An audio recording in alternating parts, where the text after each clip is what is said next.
Hello, baby gangsters. This is Calvin, also known as Rummer, and this is Phoenix Wright, Ace Attorney, Spirit of Justice. And this is going so fast, it's making his head spin. I guess he's talking about the music as well, right? Yeah, the music guy's been playing. He's still going? This is Dollar on Metal? I mean, like, I'm a big fan of metal, right? I've always been into metal. Hey, yo, Keezer, how are those ears rigged? I mean, maybe in a court case where you're already, like, winning, maybe trying not to, like, insult the judge might not get you very far. Not saying the judge is perfect, but, like, yeah, I like metal. I do like metal. I've never been into, like, solo shredding in metal. That's never been a big thing I've been into. Like, I'm much more, like, I do like a good solo, but I like it to fit in with the song, you know what I mean? Like, the best example you give is, like, I'm trying to think of a really good example. Mastodon. Mastodon solos go like directly with the theme of the song, and it really feels like it's part of the song, you know? Rather than just like a random solo they did just to be cool, you know? I don't know much about music, but I've got chills. And they're multiple. Oh my god, a Grease reference. You scared, lawyer man? Run away as fast as you can. Like, it's a really cool character detail, like what they've done here. They keep creating unique characters every single game. What a wonderful rhythm. The perfect accompaniment for further deliberations. And now, Mr. Addiston, what did you go to the music storeroom for? Hey, I went to put on my dollar right away. She's my precious partner. Gotta give her a good rest after playing in the right. But then why did you lie before? Because you'd sent me to hell. But dude, like, if we're talking about lying then, right? Like, let's just be honest here again. As we already have established, this guy is not, like, true to his faith. Like, if you want to accuse, like, he's literally said to Albie, like, the idea, like, hey, if you tell the truth, at least you'll, like, be given a good life after your afterlife. Does that mean, like, already with your lies, it's done? Like, you know what I mean? Like, are you done now? Are you going to be treated well in the nether realm? Huh? We all know about lawyers and the lying. Lawyers are loyally ways. Oh, he's gonna use this. He's gonna use the social stigma already there. Oh, look at this pose as well. So smug. Am I right, people? Try to get from the crowd. If I admitted I went to the store, he'd have drummed up a false charge on me. That's not. Yeah, but still, that's lying, dude. You're lying. I didn't want to get sent to hell. This is crazy that he's just like here freaking shredding. What do you say? No, he's right, that's not what have happened. Now I see why the Defense Culpability Act was passed. You feel me, Corain? And he's like called him like, you feel me, Corain? What's up, Cleveland? He's again, he's utilizing the fact that he knows he has the popularity. He knows he has everyone on his side. He's utilizing this fact so much. Is it too much asked for a low-key trial? Now you punks ready to rock or what? Like, see what I mean? He knows he has these guys. He knows he has the audience. I could hear you said you're ready to teach this lying lawyer how we do things around here. And look what he's done almost instantly. He's turned his lie, that no matter what is a lie, into a positive for himself, to the point that, like, and we often see it sometimes that, like, in court cases, like, accused will lie about something. They will lie about something, and then it will benefit in the end. They'll be able to benefit themselves, right? That's something that happens. We know this happens. But I think what's so interesting about this as well with this lie is that he's not only turned it around in a way that's like, well, actually, this is what I was doing, and it then gets us back in the ropes. He instantly just, like, made his lie into something that made us look bad, right? It's like almost instantly, it was like, it's your fault I lied. And the whole audience agrees. Even though we don't actually look bad in the grand scheme of things, to this audience we do. Yeah! Wait, even Payne's cheering along? All right, then, I'm gonna lay it on you one more time. The screaming truth of my soul.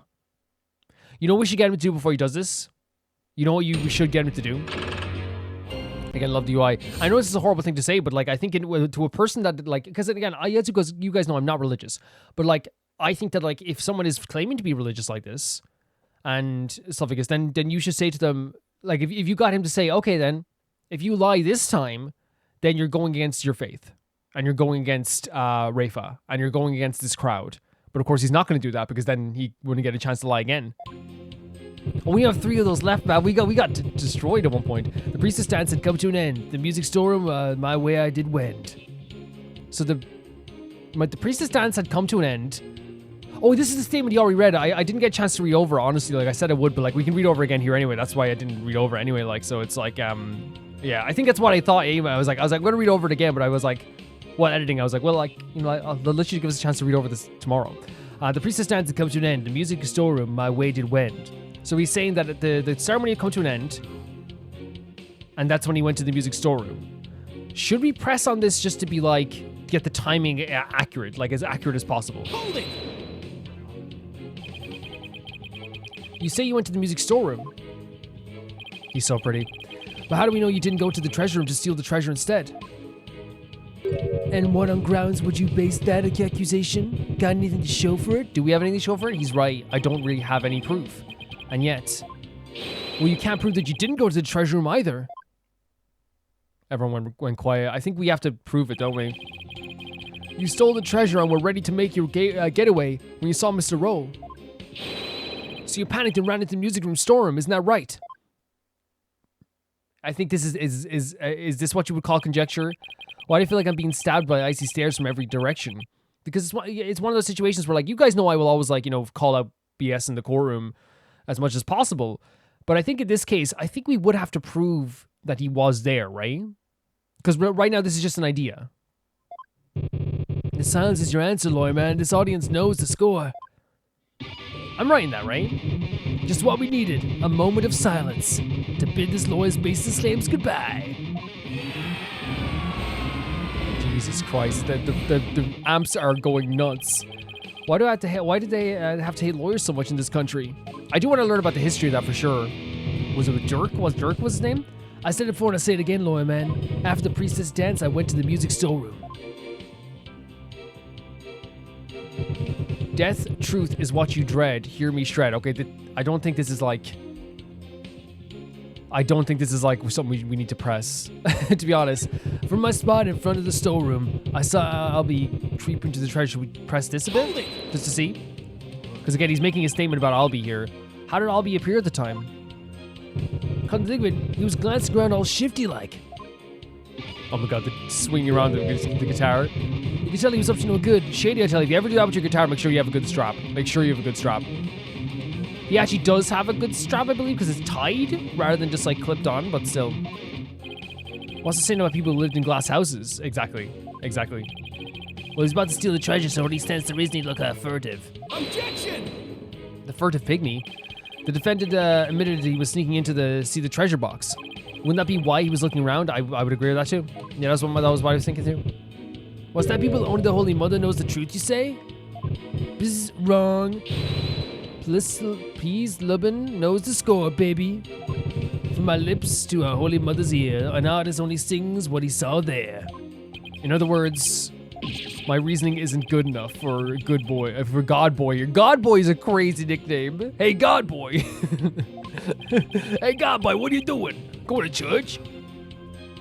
Hey, God boy, what are you doing? Doing all this worshiping and stuff? Hey, God boy. I wanted to see next for Addison. I do love it though. That's a crazy nickname. Hilarious. And trailing from behind, hound on the scent. I saw Bad roll after Albie went. I might want to press this too. The other ones we don't have anything we can give evidence for, right? Me and my girl, innocent and sweet, back by the storeroom, can't be beat. So this one is not like a one that I need to, like, yeah. Then out with the power, ticket to midnight, blacker than blackest, black robbing all sight. So out with the power, ticket to midnight. So I think if we press this, because again, we know what the breaker is a part of the evidence now, but we don't have like any reason to like, you know, we would just be pointing, hey, look at the breaker, you know, like what would that do? So I'm guessing this one here and the sixth one, I think we're gonna do, right? I think that's a good thing to press. Something tells me this is going to be a spectacular waste of time, but okay, so this one we shouldn't press then, okay. What do you mean by hound on the scent? What, you don't get it? It's always the same, y'all. The reason I wanted to press this though was like legit because of like, I want to, if he's making direct statements about characters, I definitely want to get like an accurate thing here. Especially since we don't really like, it's all done in rhymes. It's always the same, y'all. Lyrics question without mercy. The more famous the song, the greater the controversy. It wasn't your lyrical sense I was questioning.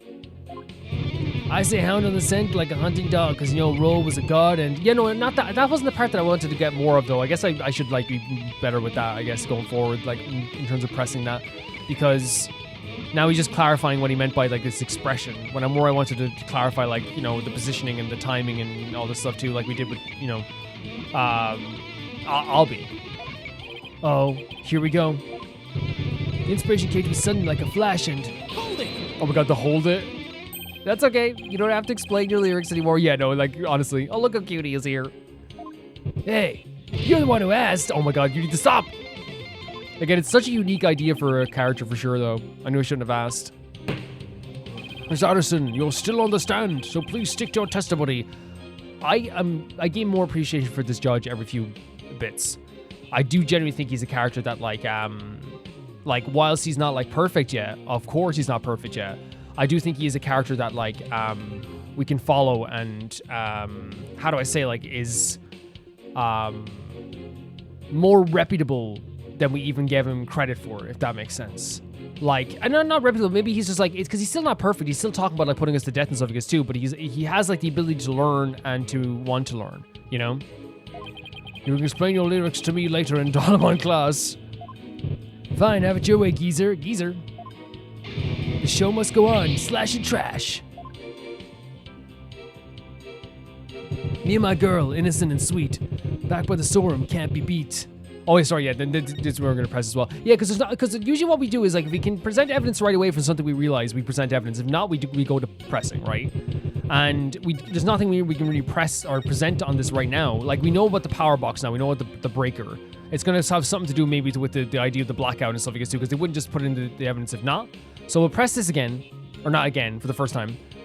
We'll press again, and we'll see if we can do anything with this as well. Where were you when the power outage occurred? Like I said, I was in the music storeroom. My girl had been sounding a little off, so I had to get her back in tune. Again, referring to a guitar as a girl. Isn't that true that you were actually in the hallway at that time? I knew people who named the guitar, like, names and stuff, I guess, like, and stuff like that too, but, like, I just never did it. The guitar I use a lot now, that's behind me, hanging up, I don't really name it anything. It's just very pretty. It's a white pearl white guitar with, like, a beautiful, like, psychedelic red kind of like lava imprint on it. It's nice. I like it. The hallway, you say? Why would I be in the hallway? I might be able to find a picture for you, so I'll put it up there. Well, I mean, I could take a picture, but yeah. You're waiting for Mr. Roll to come back from his patrol of the treasure room. Now he discovered the treasure had been stolen. You were going to kill him. So we're making another accusation here as well, which I do believe, this, like, you know, he did it, so I have no problem accusing him. Lawyer man, just as always, so full of bull. Spewing noxious lies and pulling the wool. 50 liar through and... Oh my god, he's headbanging now. And I ain't never gonna forgive you. He's literally... But he's only headbanging his bags. Or the front of his hair. This is crazy. Again, I love what they do with the creativeness of these characters, honestly. Our lies with no evidence as always. His claims are just tenuous. Hey, nice prosecutor. I'm picking up what you're throwing down. Someone stop their jam session, please. You made your assertions clear, defense, but your argument is rather unsubstantiated. Oh, so we did trigger something here. Okay, so maybe it was the first, third, and the... It might be actually just the first and the sixth, since the third one didn't give us anything. Because the third one, he basically told us we weren't actually, like, doing... Yeah, usually something like this happens, like, where you either trigger something or you add something else to the evidence, yeah. What's so funny? Peace, love... So it's like peace, love, and... Wait, peace, love... and disdain. Peace, love, and disdain, is that it? So his name is Addiston. Addistain, peace, love, and Addistain, okay. Nevertheless, the possibility is still there.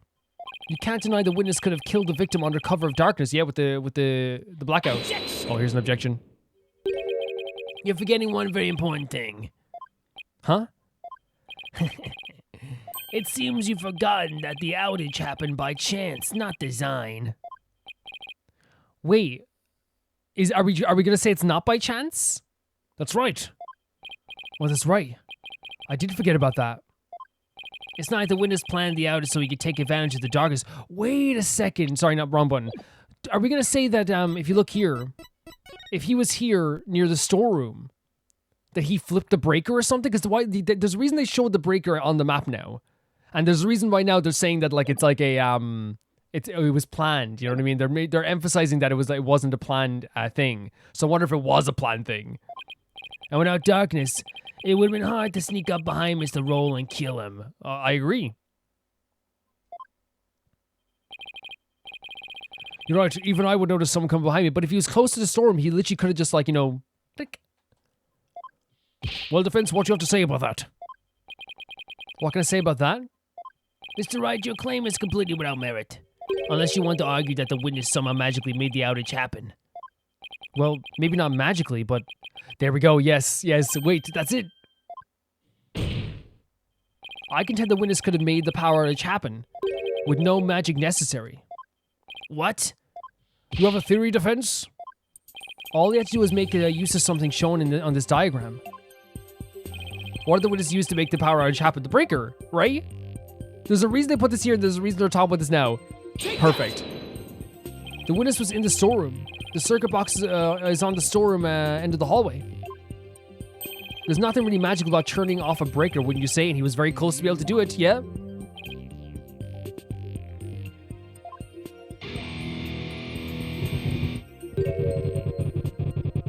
Nice try, but that theory doesn't hold water, lawyer man. And why not? You're saying I turned the breaker off and then snuck up on Mr. Roll and hit him? In the pitch black darkness with no source of light whatsoever? Is that what you're saying? So he's saying that he must have had to have like a source of light to be able to hit someone? Ha! With the lights off and then hallways blacker than 100 midnights. You can't see the hand in front of your face. How could anyone commit murder like that? Unless there's somebody standing right in front of the victim like the accused. Again, he's trying to turn around once again as well. So he's saying that he has to have like a source of light as well. I hate when he's right. Because that's the thing, yeah, like it does make sense. It's like if everyone's in the dark, then it's much more difficult to like hit someone over the head with something, right? Because it's like you could miss. You 100% could miss. Now your eyes do adapt to the darkness, but for that to happen, you would have had to wait a bit. Which you don't want to do if you're trying to hit someone in the head with something, because then the other person's going to adapt to the darkness as well and going to see you coming. But I can't just let his point stand. Okay, we're going to fight against it. Let's go. Well, maybe the victim was holding something that served as a guide? A guide through the darkness. Okay, so we have... I guess we're going to have to present something. Something. That's more than a little vague, wouldn't you agree? You ain't going to move this room with half-baked hunch like that, bro. You got to hit him hard. Really make him feel it, you hear me? Just like my verse, baby woo. Well, I'm afraid I don't understand the witness's lyrics very well either. But in a trial, your arguments have to be clear and precise. Let's see some of that clarity and precision now, Defense. Oh, what do I do? Can you present to us something that could have served as a guide through the darkness? Yes? Yes, I can. Because there has to be something. Yeah, we'll go with that. Even if you get it wrong, we still have some life left. Alright, let's see what you have, Defense. What could the victim have been holding that served as a guide through the darkness?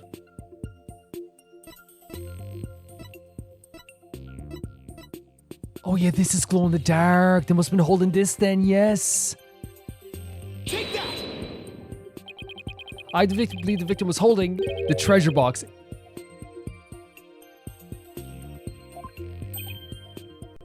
Huh? Huh? Have you gone mad? I don't think it's about going mad. I think, like, this is the only thing that would light up anything in this place, which means that he did have a hold of this box. Well, that box glows in the dark, so you could use it as sort of beacon. He's so cute there. Well, I guess you're right. But why in the world would the victim be holding that treasure box? Oh, well, because your guess is as good as mine. What's the lawyer talking about? Nonsense and lies it again. Again, they do not like lawyers. Look at that. They're hungry for his blood. Like, let's be honest here. They're like clamoring for him to die. You know, they're literally like screaming at the top of the lungs that they want him to get rid of him. There's no way to win them over. Defense. Are we going to be needing those tongue shears after... Again, like, look at this stuff I'm saying. This is the consequence of what's going to happen here. That's how you know it's so ingrained in their, like, society and their upbringing that they believe this is the right thing to do, because it's not even, like, a second thought here. It's like, oh, we're going to need these, huh? No, Your Majesty. That's not just Phoenix. It's a 9-year-old kid who's in danger as well. They're willing to have both of them die here and now. That's how you know it's serious in their culture. Yeah, man, do it, do it. Then we can jam out to this lawyer's shrieks of pain. That is horrific. And disdain. Better get those screams of agony out now, lawyer man. Again, someone's saying we're gonna die. Someone's saying we're gonna be tortured while shredding a guitar. What is our life? Why you still have a tongue to scream with? I guess I better come up with a reason. No pressure or anything, okay? He's so handsome, look at him. Wait, in this, I don't know, maybe, you know he's been handsome in other games too. Why is he so handsome in this game? As to why the victim was holding the treasure box? It can be easily explained as thus. Brain, don't fail me now. What reason could the victim possibly have had to be holding that treasure box? The victim was holding the treasure box because he was a thief, wasn't he? Oh, that's not good. That's gonna kill Albie. That's gonna kill him. It's an idea I just happened to stumble upon. But I think it just might be the answer. And it would turn this whole trial upside down. It really would.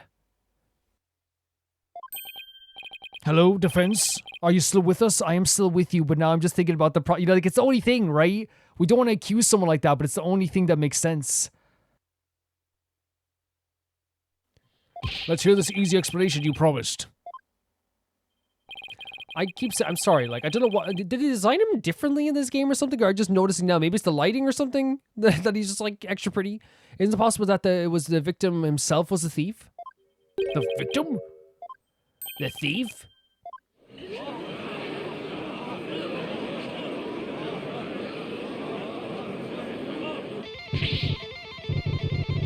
What kind of bull are you spewing? No, I'll never get over what they're doing with this. Like, it's meant to be like really like irritating, and again, it is in terms of the courtroom. It's like, Jesus, stop playing this guitar. But it's also at the same time too, like, I just like there's like a hint of me like, please stop, and then there's also an instance where I'm like, no, this is so creative what they've done here, and they do this all the time with every different like accused, right? They have a different thing, a different gimmick, a different thing that makes them so different and unique. And while, like, it's one of those things where, like, yes, we do sometimes, like, understandably so, and I think intentionally so, like, get to a point where, like, stop playing the guitar, or, like, stop doing this, stop doing that. Like, it's still something so extravagant and out there that makes that character so memorable forever. Your Majesty, this guy's off his rocker.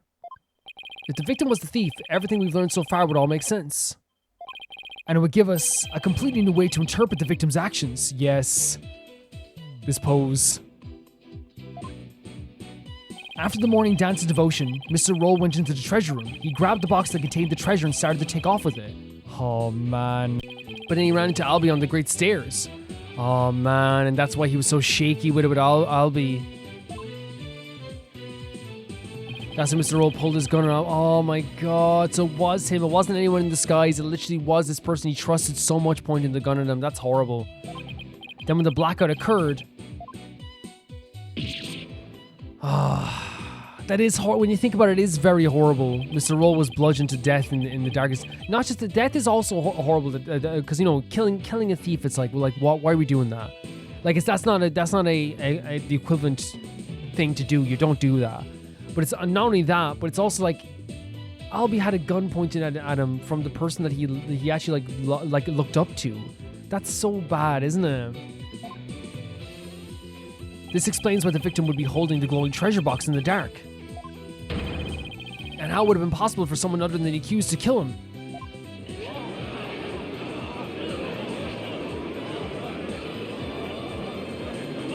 Do you have any idea what you're saying? You're unbelievable, lawyer man. I think you've lost it. That's the craziest I've ever heard. Roll trying to roll the temple? The devout believer? That pious Kurtist? And that's the thing as well, it's like, it covers so much ground here for them, because, like, he was a good worker and everyone trusted him, even Albie trusted him, you know what I mean? It's like one of those things where, like, you can't, it's hard to pick holes in this, right? In his devout nature. I won't allow you to disparage the victim's departed soul with unfounded allegations. I hope you're prepared to back up your claim. Of course, Your Majesty. Oh, really? In that case, can we assume you have proof? Oh, proof, huh? Do I have any proof? But I can't back down now. Yes, I have proof. In my dreams, the proof that Mr. Roll was a thief may have been left behind on a certain piece of evidence, so... Very well. Let's see your evidence and be ready to stand behind it. So if it would have been The footprints, fingerprints, I'll take anything at this point. I need proof, something that would have been involved with the theft. And that might still have some trace evidence left on it. What proof do you have that the victim might have been the thief? I'm thinking the treasure box, because if he was holding this, then there would be fingerprints, right? Or at least some like DNA or something on it, right? Take that! The defense would like to examine the treasure box. There might be a trace evidence on it that would show the victim had held it. Might? You better hope you turn up something more definitive than that, defense. Yes, sir, your majesty. Very well. Bailiff, bring the treasure box.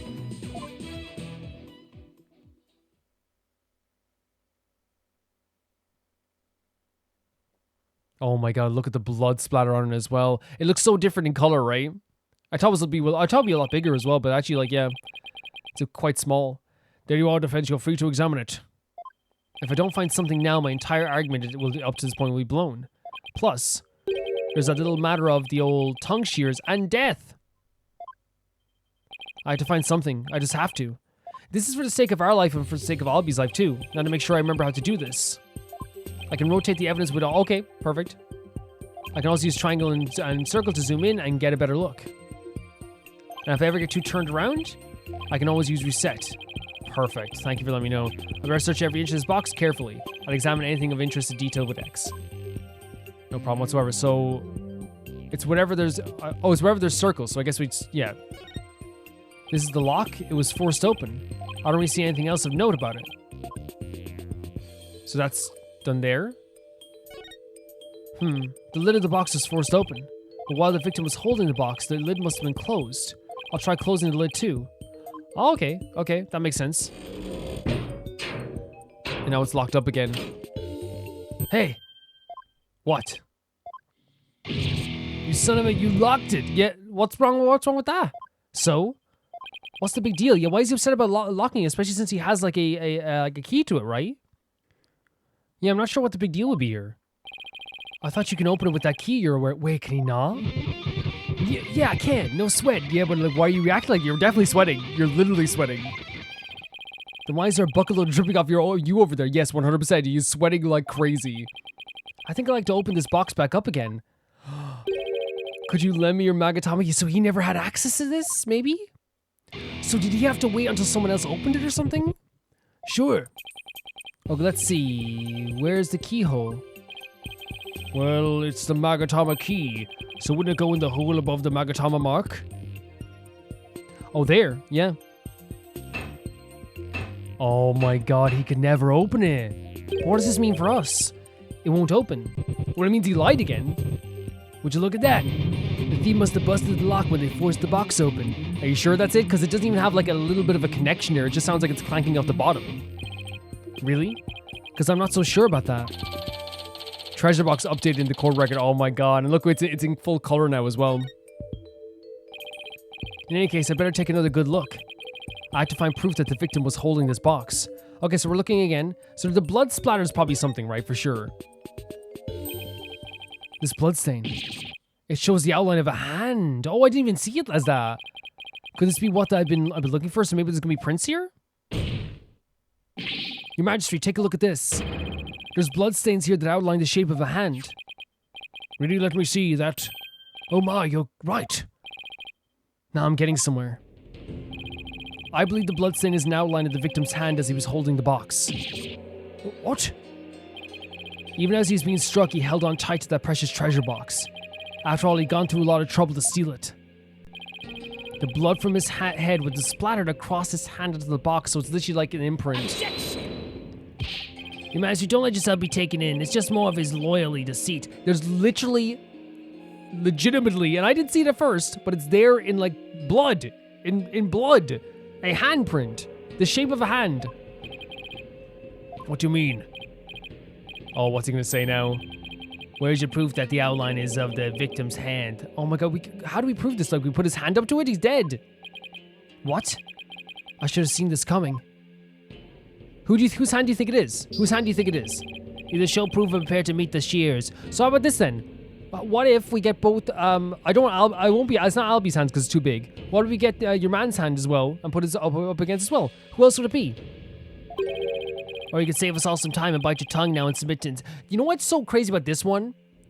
Because here's the thing. If you're saying that it wasn't Pat Roll, then to say it's... then it doesn't make any sense, because you'd have to say it was Albie, and his hand is way too small. He's a kid. He's 9.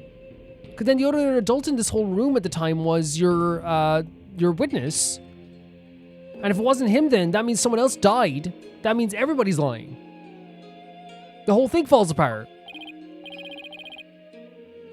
I did not see that coming.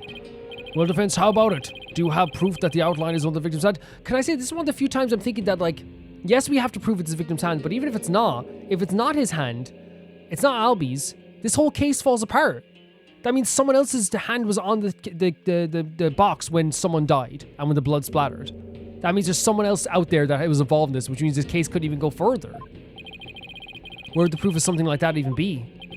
Please submit your evidence at this time. What evidence shows that the outline of the treasure box is at the victim's hand? What? Is the blood on his hand? There's literally blood on his hand in this photo. Okay, that's fair enough. Because, like, you know what I'm saying? Like, it's like if... I hope I'm describing it properly, because I might just be sounding like an idiot here. But, like, you know what I'm saying? Because it can't be Albie's hand. If it's not his hand, then it would either be Peace and Love over here. And if it's not Peace and Love's hand, that means there's someone that's involved in this case entirely different, which means, like, you have to get him involved as well, whoever it is. And if he says he witnessed the whole thing, that means he must have witnessed who held the box as well, right? Take that! Correct? I've got it. This is evidence that's going to save my beloved tongue. You know what I'm saying? If someone else held that box, then he's lying about witnessing the whole thing then. Mr. Payne, despite your claims about my forked tongue, it just so happens to have the proof you require. You do? Oh yeah, you're sweating now. It's right here in this crime photo. It is? Where? Defense, please point it out. What proves that the bloodstain outline in the box is that of the victim's hand, you ask? It is here. Take that! Yep, perfect stuff.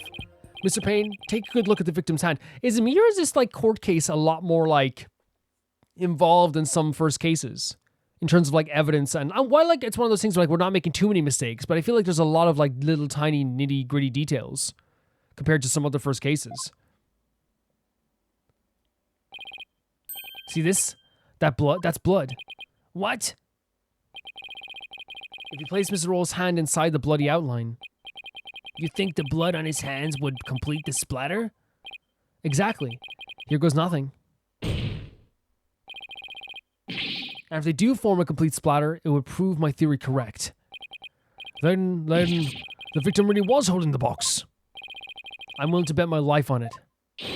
The defense reasserts that the victim was the thief who stole the treasure box. Lovely stuff. And again, this is one of those times, this music in the background, this moment of, like, pointing the finger, we have the evidence, it's clear as day there's blood in his hand, it feels amazing to be able to push back on this stuff. That's one of the beauties of the Ace Attorney games, is the joy of being able to push back and gain some ground. Feel this music, feel the energy, it feels great. It's like one of the reasons why I love playing these games. You can't be serious. It's freaking full amps in the freaking courtroom. I protest. There's no way that they would ever match up. I assert that it's patently impossible. How is it impossible? Do you know what the word impossible means? Talk about tongue karma. Did he bite his tongue? Oh my god. Sounds like he just bit his. What's the matter, Payne? Did your forked tongue get tangled? Oh, what a line. Because forked tongue means you're a snake. That's what they used to say about, like, people who betray people. It's like a very old expression as well, you know? Like, it's been around since, like, years and years, like you know, even, like, back as far as, like, medieval times, there's, like, documented, I think, so, I could be wrong as well, but I remember, like, reading something that this is an expression that's really old. Saying someone had a forked tongue. I think it's even, like, it goes back to snakes being, like, in mythology, even, like, being, like, you know, people that betray people and stuff, I guess, too, you know? It's a very old thing. So, like, it's just so cool that you use this here as, like, you know, your forked tongue. Kind of saying, like, you little snake, huh? Did it get tangled? I always think of, like, the Lord of the Rings line, you know, keep your forked tongue behind your teeth. Or you're trying to submit your own tongue to the court. Oh, yeah. With all the talk of cutting Vinny's tongue off, he's earned a few tongue comebacks.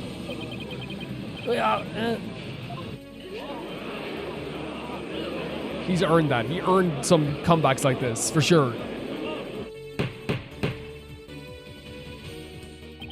I can hardly believe it. Apparently not everything out of the defense's mouth is a bluff. Of course not, Your Majesty. This tongue doesn't lie. Oh, the smile, the really proud smile too. Really good stuff. I'd like to continue to use my tongue in the future too, if you wouldn't mind. He never has to know it really was a bluff. I mean, that's the thing. I think Phoenix do the right thing here, right? And it's good for the perception of it too, right? There's nothing wrong with that. I think it's also good that Phoenix does this too, where it's like, instead of just being like, whoa, that was hard. I can't believe I even got through that, because it was kind of a bluff to start off with. But he got through it, and now when he got through it, he now looks a lot better in the process. And he's able to like have these like fun comebacks against Pain, which like it feels good too, because Pain's been like pushing back on us so many times, which again, as I said, is what's so beautiful about some parts of Ace Attorney. It's not just the beautiful characters, it's not just because they're a big part of it. Like for me, it's always characters like one of the biggest things. Story is like another thing that's so big as well. Art style is so big too, but then it's those moments, man. No, there's not Mr. Roll. Oh, and again, of course, this is going to crush him. I can't believe it. I'm sorry, Albie. I know it's upsetting news. You must indeed need the money badly, probably to support his family. And that's the thing, we have like these economic differences here in this place where, like, you know, they showcased already that Albie has to freaking work as a 9-year-old to support his family.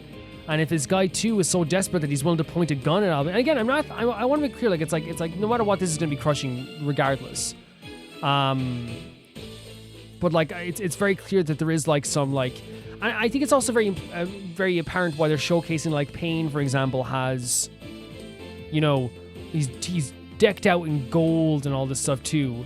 Like that's so on the surface the reason like why they're doing that. He has a crown, he's decked out in gold. The head monk has like, you know, all this like, you know, equipment, and he's you know, very up his own butt and all this stuff too.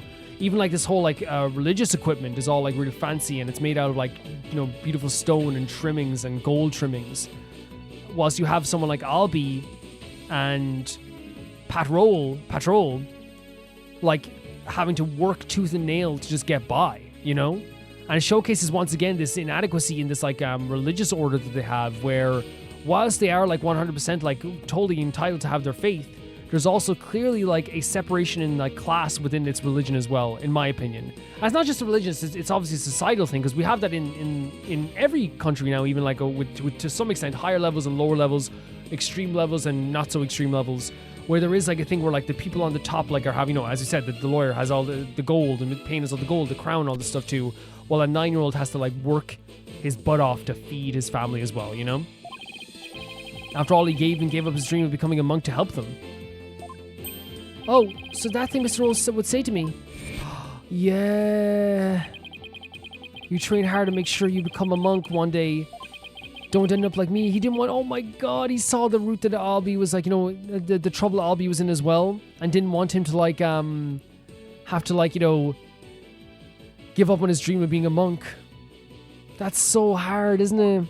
Again, I want to make it clear as well, like if anyone came to the comments as well and said like, well, he still pointed the gun at a 9-year-old. Yes, 100%. That's no matter what, that's going to be wrong. I don't think anyone's denying that. That is horrible to do. It's probably going to traumatize him for Albie forever, 100%. But I think also there's clearly like a, once again, as we've seen it many times in Ace Attorney, we've seen it many times in life, these societal things that they put onto people, where people are made to like do crazy things to get by. It is such like a crippling and horrible pressure that falls down on people that like it just makes you feel sick sometimes. It really does. Mr. Roll, Albie, you're like, that's what I'm saying. I knew it was gonna crush Albie. I knew it was. I knew it was gonna crush him. Now wait just 1 minute. If the victim was the thief and he was holding treasure box, then that means Mr. Roll was holding a murder weapon when he was killed. Oh, very good point. It doesn't make much sense, does it? So we have to figure out something else with this as well. Objection! We have an objection? If the victim was holding the treasure box, it couldn't have been the murder weapon, so there's another murder weapon? Which means the real murder weapon must have been something else. The real murder weapon? was something else. The blood was thought to have gotten on the box when the box was used as a weapon, but actually was just splattered maybe forward? But it turns out that wasn't the case.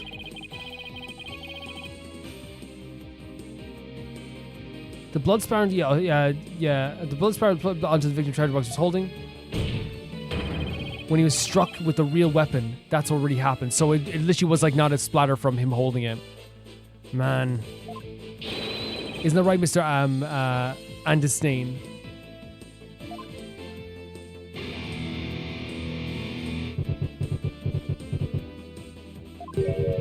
Are you insinuating I'm the one who used this real weapon? Are you saying I'm wrong in my Andestain? Oh, maybe it's not Andestain. Maybe I'm getting it wrong.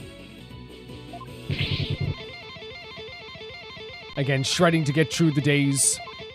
You got me riled up, lawyer man. I feel a song coming on. You don't need to. He's gonna sing anyway. Looking for a weapon that just don't exist. Pathetic lawyer man. Drop into the abyss. Okay, it rhymes. Oh my god, behind his head as well. This big lawyer man, yo, you make me sick. You can disappear just like a magic trick. Oh my god, look at his eyes. Again, this is impressive. it's impressive. Worthless lawyer man done in by a weapon. For your miserable wretch, hell doth beckon. Okay. And again, the crowd cheers.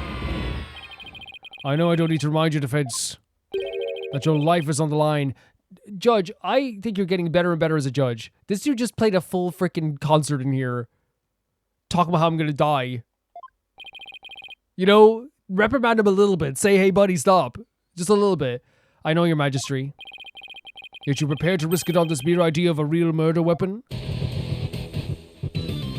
Death to the lawyer. Oh my god. Again, again, that's how the culture is here. You can say death to the lawyer in a courtroom, and it's not actually seen as bad, right? Because again, I think it's just the truth. Because again, it's how they were brought up and how they were taught. If you were in the other courtrooms in the previous games, if a character said, "I want to kill Phoenix Wright. I want Phoenix Wright to die," instantly everyone would kind of be like, "That is very suspect." You know what I mean? But it's so different here. This is it, the moment of truth. Wait, what? I can't back down, not now. What? Yes, your majesty, I am confident the real murder weapon does indeed exist. What do you mean?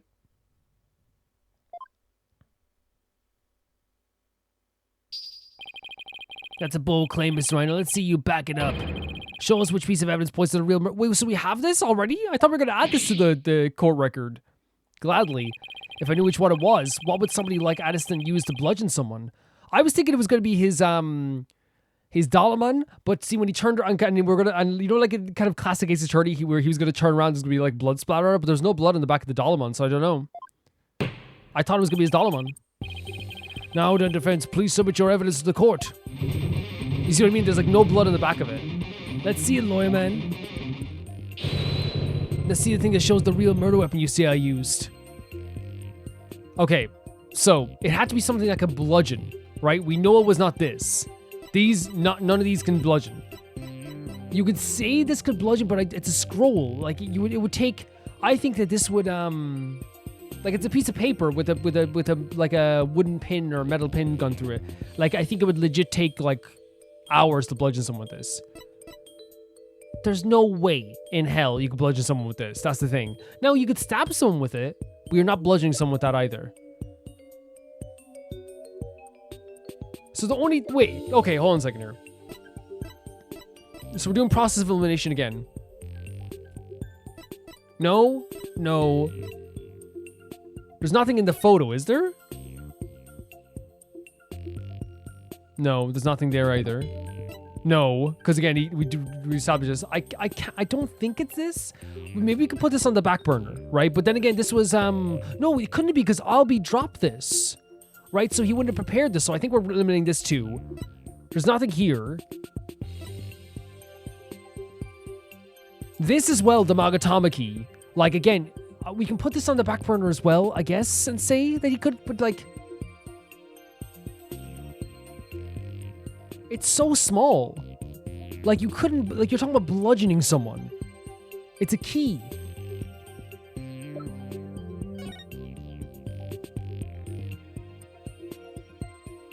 There's nothing here as well, is there?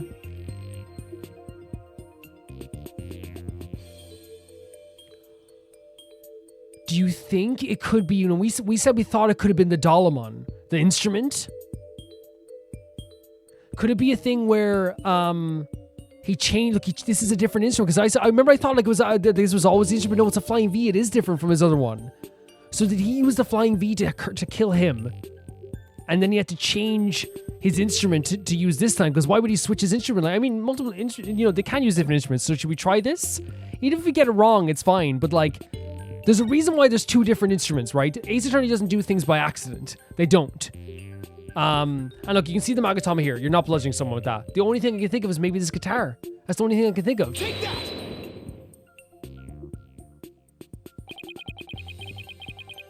I don't know what to present is really nothing more than a possibility. Yeah, that's the thing. Because again, there's the way I always look at Ace Attorney is you have to do process of elimination, and then you look at the differences, or not even differences, but like they don't put stuff there by accident, right? There's no way in hell that they didn't have him have one instrument in one scene and a different instrument the next, and if they didn't, you know, want us to see this 100%. But this thin thread is all I've got. Allow me to direct the court's attention to this photo of the morning's dance of devotion. The photo? How is that going to help you, Mr. Wright? There's something about that doesn't sit right with me. Oh yeah? And what's this something, It has to be the guitar, right? This thing here is odd to say the least. It's a different type of guitar. It's like a flying V. That's what it is. It's a flying V guitar. Right? Because, like, there's nothing else here. There's literally nothing else here. There's the beautiful dance Rafa's doing. Pat Roll is here. Yeah. It's a freaking flying V. Take that! Mr. Addiston. Why is the instrument you're holding different from the one you're playing in the photo? Now, here's the thing. I want to make it clear. As someone who's played in bands before, you change instruments based on tuning. Sometimes based on what it fits the song better. Sometimes based on just what's your favorite at the time.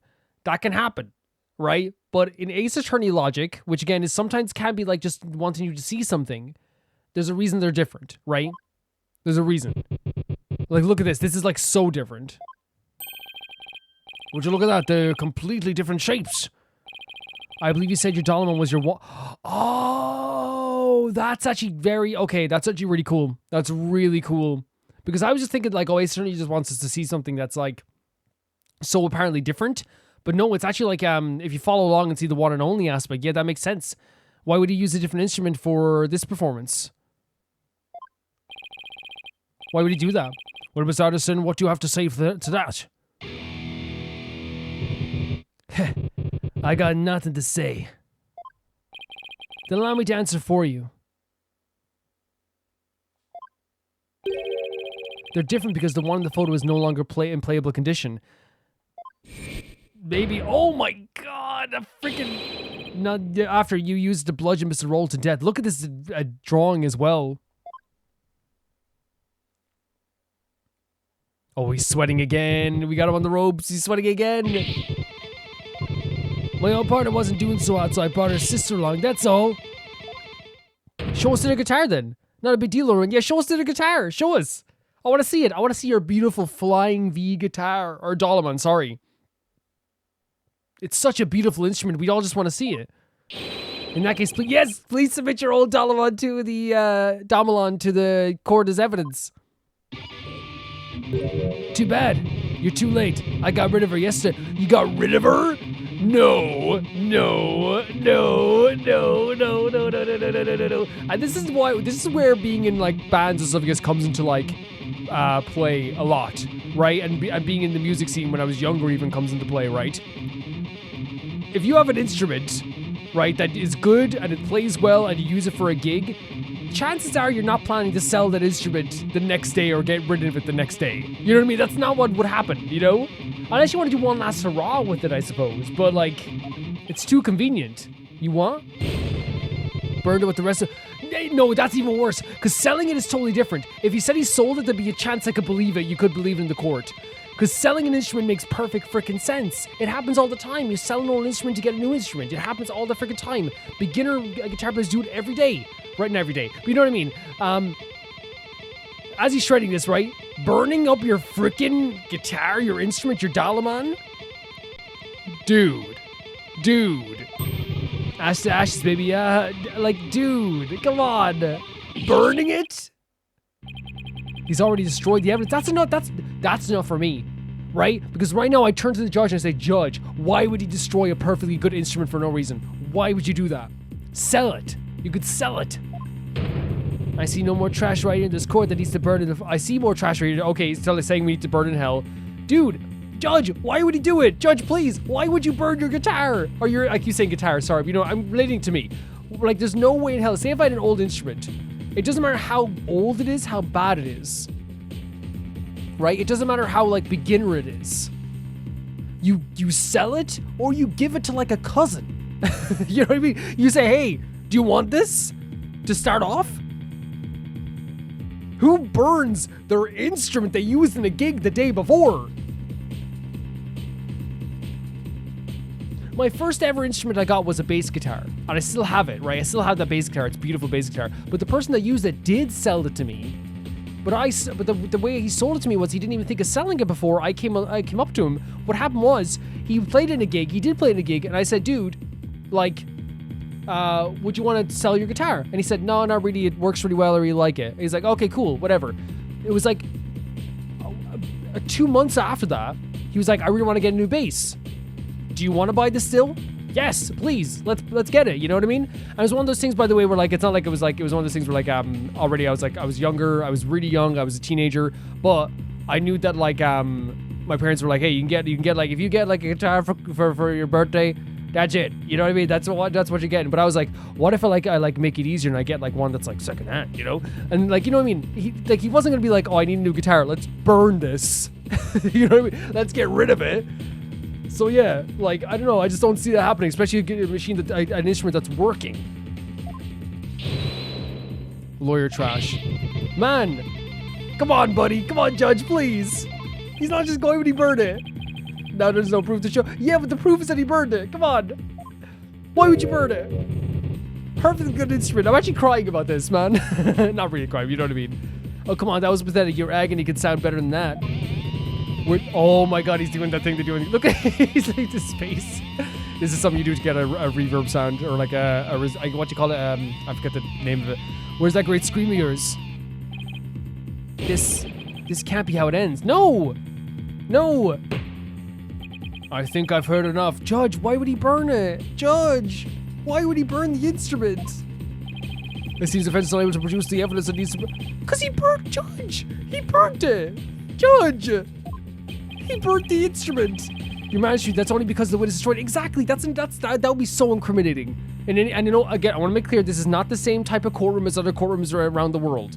They've made it perfectly clear to me, and I should understand this, that they don't even believe in the idea of defense before this day. So the idea of us like saying like this is incriminating is probably very different to them. In any other courtroom, if he said like if someone said I burnt the evidence that should have been put into evidence, it would instantly be suspicious. But they've already set up the culture here. It's different. Oh my god. Oh, we have to figure something out, Phoenix. Come on, evidence is everything in court. You don't tell me you've forgotten this most fundamental principle of our profession. But so maybe not, because he's even saying that like no, it's Payne who's saying it. Yeah, it's Payne, because Payne was a lawyer in no, I get that. Yeah. There still is cultural differences, 100%. Without sufficient proof, your claim that Mr. Addison is the murderer is no more than conjecture. There's the pained expression I've been looking for. By the way, there seems to be one more thing you're forgetting. What is it now? You accused Miss Addison of being the thief, but the real thief turned out to be the victim. Uh-oh. And with that, Miss Addison's permanent motive for murder goes out the window. No, we gotta do something, Phoenix. Come on, we gotta do something. We can't let Payne win. We're gonna do something. We have to. Great point, prosecutor. You tell him. If I had been there, I would have just collard roll and gotten the treasure back.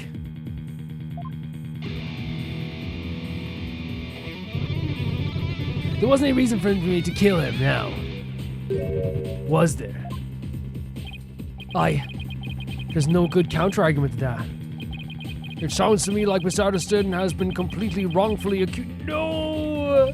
Unfortunate as it may be, I think it's time to hand down the verdict in this case. Oh, come on, Phoenix. Come on, Phoenix. Not good. It's not good. Come on, Phoenix. Something. Defense, I trust you understand what yourself will be taking yourself. Yes, we're gonna die. Sorry, guys, I'm getting very worked up here, but like, I know there's gonna be a moment we can push back at this. I know there will be, and I'm like getting jittery thinking about it. Whatever it can be, we can't let it end like this, and it won't end like this because it's not gonna kill Phoenix. But still, I'm waiting for this moment. Come on, let's go. Let's go. Jesus Christ.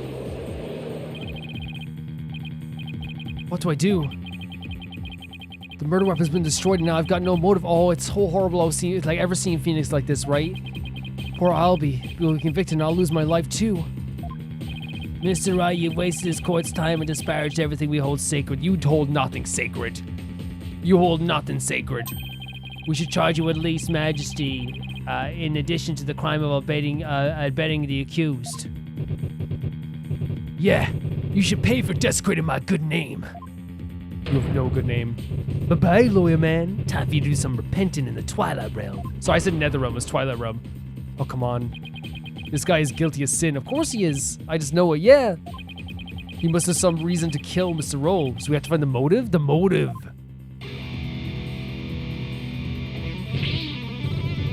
Come on, people, let me hear you scream and shout. Time to take this lawyer trash out. Again, that's what's so scary about this. They're talking about literally killing a child and a dude. You know what I mean? Like, that's what's so serious about this.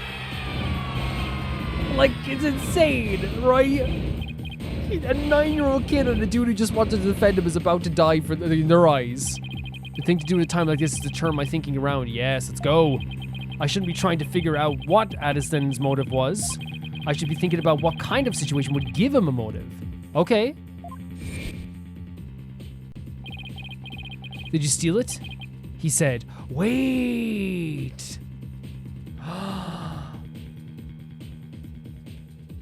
Is this something to do with that the thing like didn't have what it was in the box? Because he said, did you steal it? Because remember we said earlier that maybe it was already empty and we thought this was actually like at the time, we thought this was peace and love. We thought that was. We know that Mr. Rowe was the thief and that he had gotten his hands on the box. So then why? Why in the world did he ask Albie that question? Because there was nothing in the box. The actual thing that he wanted to steal wasn't there. What about the treasure box would have prompted him to... Something was already taken. We were saying that earlier. Something was already taken. Defense, what has gotten into you? Now I get it. Now it all makes sense. Something was already taken from it. Like Palooka, man. What are you trying to say? Muttering and squealing to yourself sounds like you've knocked something loose upstairs. Knocked loose. A reference to a band as well. Your Majesty, please hold off on your ruling just for a little while longer. Don't tell me you're going to start begging for your life now. I mean, Your Majesty, hot take. Maybe a hot take. Like, if I'm about to be killed, I'm begging for my life no matter what. You know what I mean? No matter what. Oh, look at the when he turns, the hair goes with him. No, Your Majesty, that's not it. It's just that I realized something important. We've been operating under a serious misconception this whole time. A misconception, you say? That's right. A mistaken notion about the treasure box. But could this really be true? If so, there's still a lot to figure out. So something was already stolen from it. Very well, let's hear what you have to say. Thank you, Your Majesty. Your Majesty, this is just more of his nonsense. He's stalling for time. This is your last chance, Defense. The second I find it, it really is nothing but nonsense. No amount of begging will stay my hand, understand? You see what I mean by this as well, by the way, with like the difference in social stuff as well, by the way. Sorry for bringing this up now as well. Like, look at this. Yes, it's all like cultural stuff. It's beautiful. It's all gold, all the gold trim. Even the gavel has a gold trim. Like, you can't deny the different like social class system here, which does happen in different, as I said, every country on different levels, 100%. It's not just Korean. Like, yeah, but here there's a big emphasis on, I feel like, as well. Yes, Your Majesty. We all know it's just going to be another one of your stupid bluffs. You know why he's sweating? Because he knows even if it is a bluff, a Phoenix Wright bluff is better than most lawyers' best days. You know what I mean? It's better than most of their best moments. You have Apollo Justice, Athena, Ryunosuke, or, Phoenix doing a bluff. Maya, you have all them doing bluffs. You're done. He knows it too. He knows it. Now in defense, what is this misconception you mentioned? Let's go. The thing we didn't realize about the treasure box was that this is giving it to me. This is a gimme, right? Both these are just not even nearly true. Yeah, we got this. That was a gimme. What if the treasure box was already empty from the start? What? What? So he'd already taken it? Oh, do we think he already took it? Please recall that when Mr. Roll ran to Albie on the great stairs, he asked the boy a question. Did you steal it? Oh, Albie's face. Also recall that Mr. Roll was holding the treasure box at the time. So why then did he ask Albie the question that he did? That is a bit peculiar, isn't it? Not at all, Your Majesty. Not once you realize that by the time Mr. Roll got to the treasure room, the treasure box is already empty. Let's go, Phoenix. I beg your pardon? Mr. Roll suspected that Albie had gotten to it first, which is why he confronted Albie when he ran to the boy on the stairs. What's your objection? Oh, you're sweating still? You're sweating still? But how would the victim have known the treasure box was empty? He didn't have any way of opening it. Objection! Once a year, the victim had the duty of carrying the treasure box to the palace.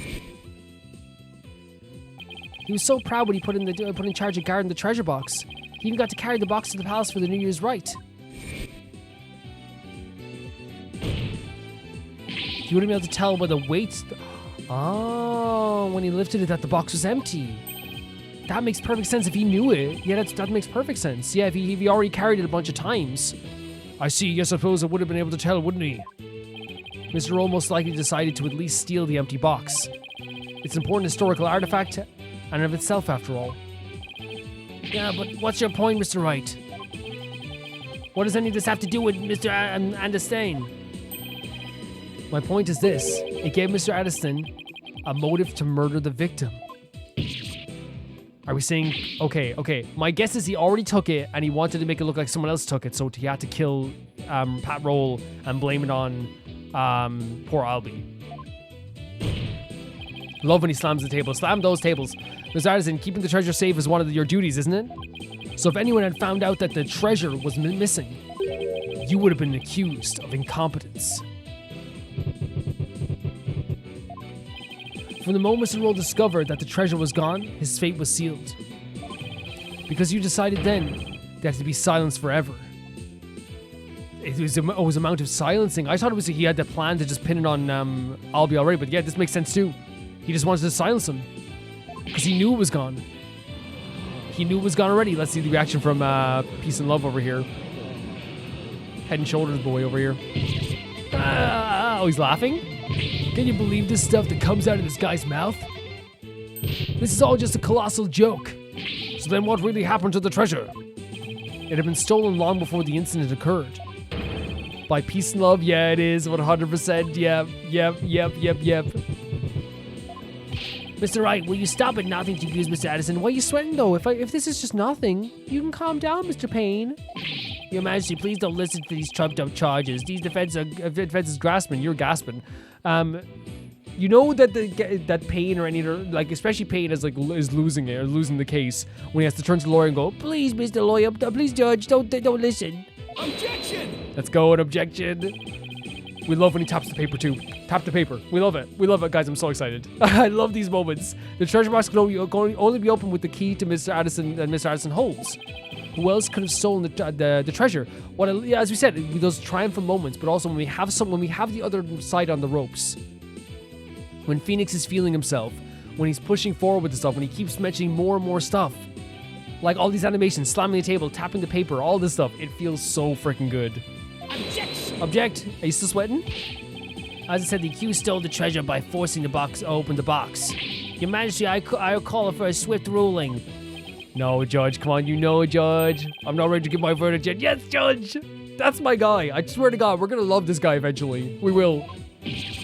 What? The defense has successfully presented a new possibility in this case. Yes, finally, a tiny shred of hope. Mr. Addison, would you care to make any statements in response to the defense's claims? Oh, he's sweating too. Oh my God, this is his comfort. Yeah, he's doing all the different animations at once. Is this his breakdown? No, he's not breaking down yet, it seems. He just did a bunch of different animations. This is all bull. My noggin's a rage cage and it's ready to explode, baby. Instructor Addison, please calm yourself. I'm not gonna take it. No, I ain't gonna take it. I'm not gonna take it. No, I ain't gonna take it. I dutifully watched over that treasure with pride. And now I'm getting accused of stealing it? This lawyer is lying scumbag. The freaking headbanging, I can't get over this. Now we're sweating for a different reason. You better believe I got something to say. Open up your ear holes, sheeple. Let's rock. Dead to the... Oh, he's singing again. Death to the lying lawyer. Oh, no, again. He just wants to call death upon us again. What? Okay, I guess so. Another testimony? I thought we were going to have them on the ropes there, but no. Well, we did have them on the ropes, but now like they're pushing back, which makes sense. Steal the founder's orb? Me? I did it? This lawyer's lying insults know no limit. Okay. And there's the headbanging. All this time I guarded the orb faithfully. Is that the whole statement? Okay. Sacred duty to the Holy Mother. Easy to see. So again, I don't think we can like press anything here, these first two statements, because it's like these are just like statements of like, because what are we going to say? Like, oh, you believed in the Holy Mother? You know what I mean? Because then he can just push back and say, yeah, I did. And if we start talking about this one here, it's like, yeah, he can just say like, you know, yeah, it's just about him being insulted, you know? Hands on clean. The accused did the deed. Forced the box open. No key did he need. But he said he needed a key earlier though. Right? Lying lawyer, condemn him to hell. Kick him, throw him into a prison cell. Is that the last? There's only one statement here that really like is like, because the other, these are like almost opinions and stuff. Like, it wasn't me. First one, it wasn't me. What do we say? How can we press that? He's just going to be like, yeah, it wasn't me. Second one, I'm devout. He can just say, yeah, I'm devout. Third one, this whole thing he said earlier, this is wrong. Because he said earlier, like, you needed the key, right? Wait, no, but he also said that he was the only person with the key and his key didn't work. So that's another aspect of that too. And then the last one is just him like saying we're a liar too. I think we press the third one. Or we present the Magatama key on the third one. We can try both. Yeah, we can try both. The little nod. All right, we've heard from both sides. Either the treasure box was forced open by the accused as the witness claims, or Mr. Addistain opened it. As the defense claims, defense, this is your last chance to cross-examine the witness. Oh, this is the last one? That makes sense. Yes, Your Majesty. I'm like shaking. Not like any like fear or anything like that as well. Like there's like an excitement because we know we're close. Or know we're close, you know? If you're unable to prove your assertions by the end of this cross-examination, then the DC Act will come into play and both you and the accused will lose your lives. This is going to be such a big step for this place, the fact that a defense lawyer will win this case. You know what I mean? Such a big statement here. Life or death, it all comes down to this, 100%. Oh, and with Shadow as well, Mr. Wright. Don't worry, Albie. Oh, there he goes. I'm here to defend you. I promise it'll be all right. Look at this in this pose as well. Thank you. I believe in you, Mr. Wright. I know you can win this for us. And the smile on both of their faces. And after we win, we can go see Miss Maya. That would be lovely. Together.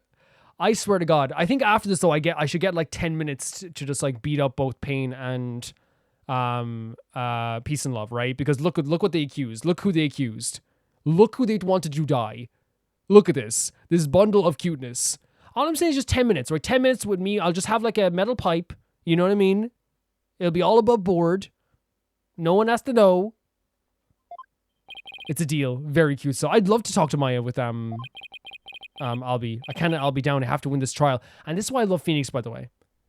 Even though he's also going to die, he's thinking about I can't I'll be down, which makes so much sense. He can't let a freaking 9-year-old die. Someone have to prove that only Addison could have stolen the treasure. Do your worst, lawyer trash. This is your requiem. The last song you'll ever hear on this mortal coil.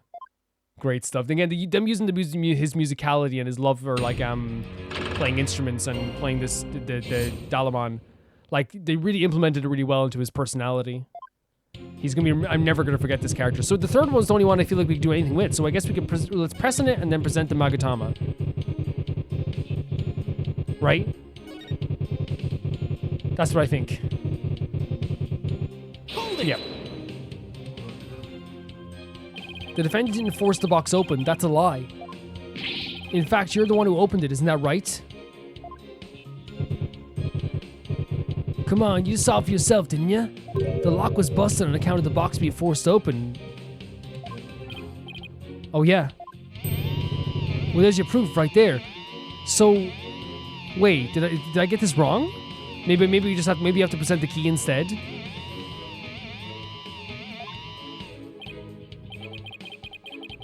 Score 1 for the medal, and maybe. Look, if the accused really, I think maybe we should have presented the key instead. If the accused really didn't try to force his way into the box, then how do you explain why the lock was busted and wouldn't open for you earlier? How do I explain why the box wouldn't open earlier? A different key, a different way to open it?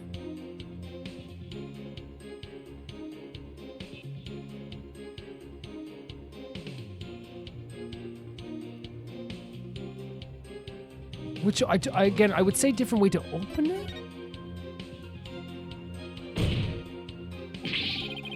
There's a different way to open the box. Because with the different key aspect, right? So maybe we did get this right. The different key, the reason why I wouldn't choose different key is because he was the one who was, like, it's not a lie that he was the monk. And he was the one that was supposed to watch over it. It's not that it's busted, it's that for some reason that's maybe not the key, so maybe there's another way to open it he's not telling us about, possibly? I don't know. We'll see anyway. Huh? What are you talking about? There's a secret trick to opening it, to protect its contents being stolen. Right. Again, I'm not sure, like, if this is gonna be, we are on the right path clearly now. But yeah, I don't think it's a different key because he was the one that was appointed to look over this, even if his key didn't work. And you're the one who knows how it works, isn't that right? Exactly, that's what I'm saying. Like, he still was the person that was over this stuff. And if it's not his key around his neck, then it's something else. Are you for real? You've been watching too many movies, lawyer man. So you're one of those okay. Honestly, Mr. Wright, did you come expecting magic and mystery around every corner? I'll have you know, the defense, the kingdom of Korean is not some sort of fantasy funland. I don't think he thinks that at all. I don't think he does at all. Phoenix isn't like that. It's true, I don't have any real grounds to make that assertion. And yet, I feel another song coming on. A little number about a crazy lawyer with the wild, fantastic ideas. Oh, Jesus Christ.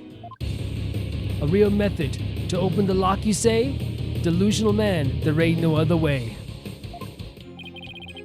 A new verse, please do add it to your testimony. Wait, we're adding it? Wait, so we're gonna have to, like, do something with this part of the testimony?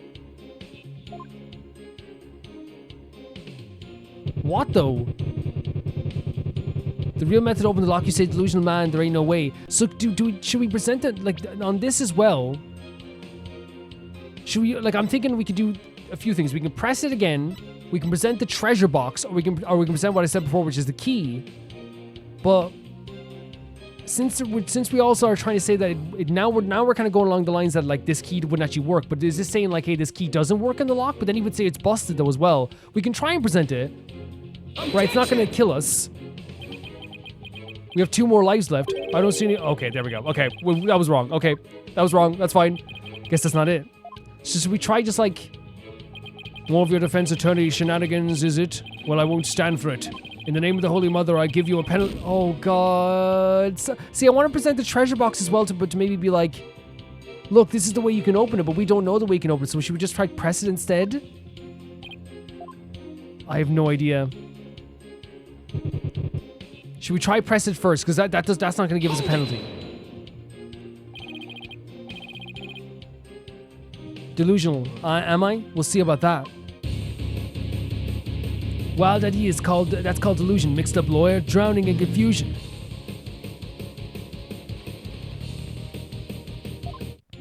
Indeed, the defense's sinful wrongdoing has made him lose touch with the reality. Let's hear it. What'll it be? For the sinner's flight of fancy. Nothing, because I'm not the delusional one. I just know there's gotta be some secret trick to opening the treasure box. Oh, really? And where exactly is the secret hidden? The secret is obviously hidden in the box?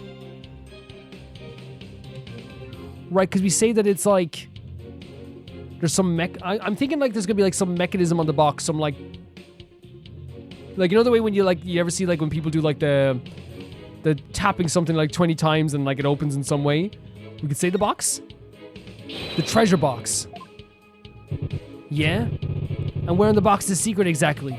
Well, it's... Okay, no, it's the key. There's so... Because I'm sorry I'm getting so mixed up here, because I'm thinking at one point, I'm thinking like, do we present the key, and then I presented it and it was wrong, so we actually maybe have to talk about it's the key.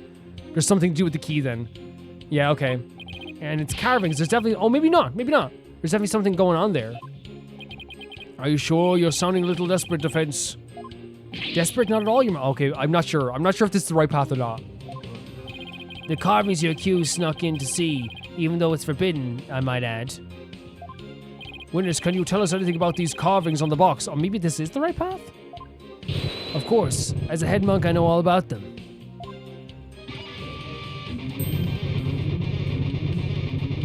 The carvings depict a Curine's butterfly as it carries a soul to the Twilight Realm. They were made in around the 7th century. I see. Could you please add that information to your testimony? Fine. Listen up, lawyer trash. So this was correct? Okay. Curine's butterfly from the 7th century. Carries the... Okay. Carries the Matama so elementary.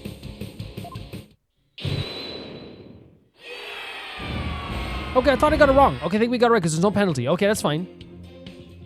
So, Curine's butterfly from the 7th century carries a Matama. So what do we even do with this here then? Do we press this as well? Because if we present the box like, yeah, it's like I don't like I'm.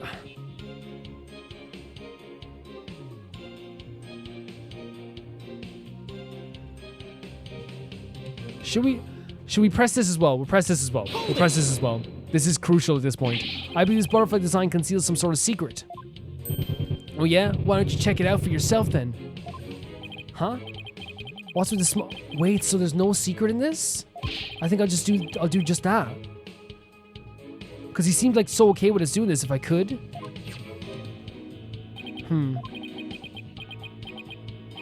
Nothing unusual here, okay. Well, defense, what have you discovered? I'm afraid I haven't discovered anything, Your Majesty, so what do we do at this point? Here, our turn it now. Didn't I tell you? Then in that case, there must be some secret trick to the key. So... Now you're suspicious of the key, are you? There's just no reasoning with this man. The accused forced the lock open, there's no other explanation. That's right. He just desecrated the box by opening with the use of the Matama key. Wait, what did you say? I'll sing as many times as I have to get it through to your thick lawyer skull. Only the Matama key unlocks the treasure, forcing to reap the founder's displeasure. Is that gonna be added to the freaking statement as well? For the forgetful defense sake, could you please add it? Wait, another add to... Wait, okay, so we're on the right track at least, I guess. So you like this little number better, do you? Let's see, should I have him swap in this statement?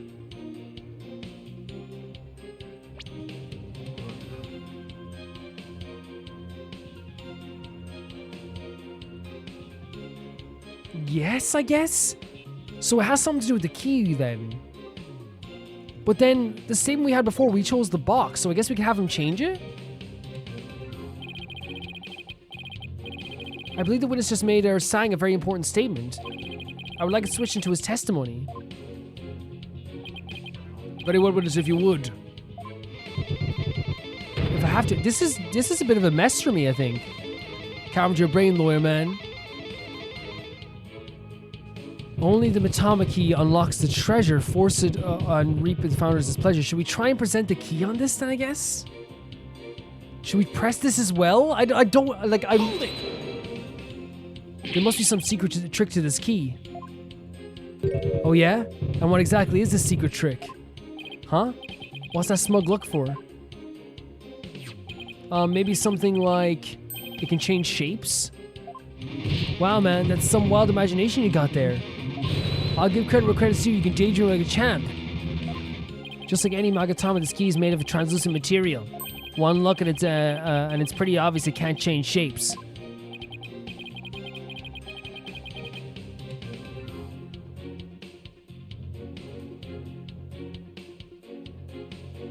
Should we just try presenting the key? At this?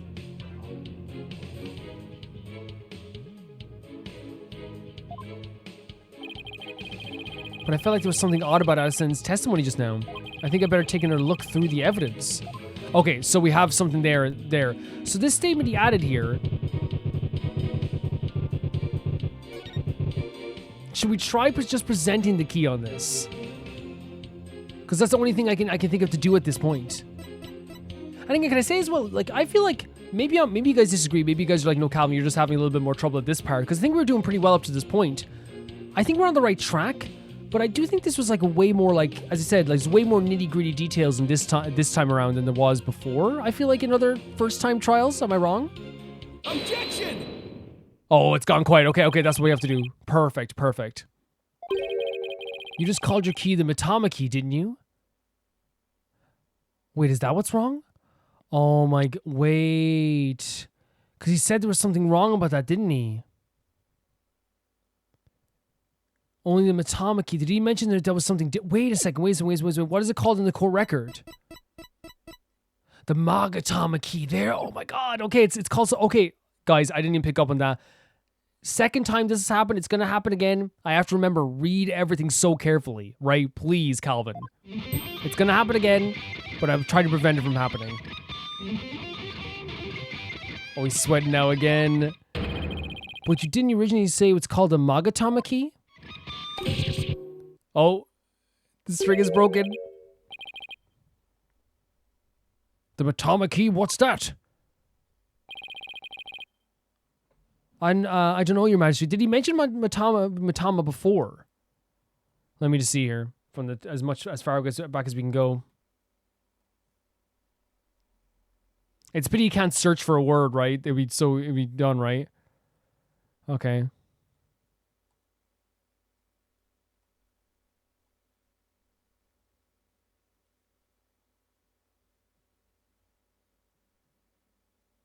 He said only a Matama key unlocks the treasure. Force and read. So that's why he mentioned it there as well.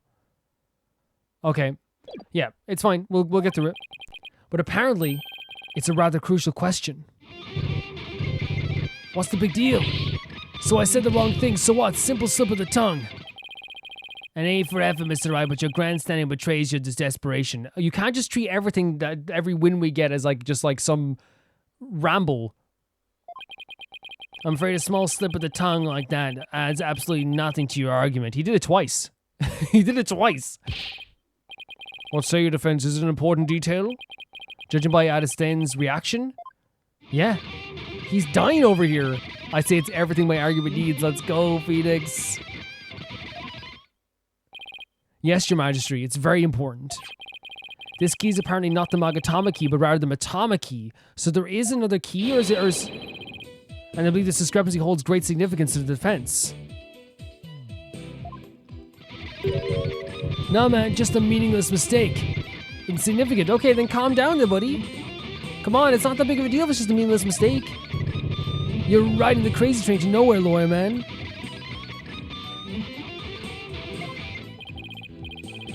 Your Majesty, please don't play the defense any heed. It's all nonsense. To tell the truth, I'm not really clear on what the defense is driving at myself. However, I'm eager to find out. What? Defense, you will explain yourself like your life literally depends on it. I love that the judge is like, he's gotten more curious and eager to be a better judge as the time has gone on. Because it does. Now then, is the name of the key an important detail? Yes, it is an absolutely important detail. Because the Matama key is connected to the Founder's orb. I see very well in that case. Please show the court the grounds on which you're basing this claim. The grounds, Your Majesty? You can of course show grounds, can you not, defense? Of course. What else can I say? We got this. I have to come up with something, anything. Even if it's just a bluff. The Matama key. Matama. There has to be something somewhere that ties Matama and the orb together. So they're kind of spelling it out for us as well here. Don't keep me waiting, defense. We have to find something maybe in our evidence that has Matama in it? What evidence shows a connection between Matama key and the Founder's orb?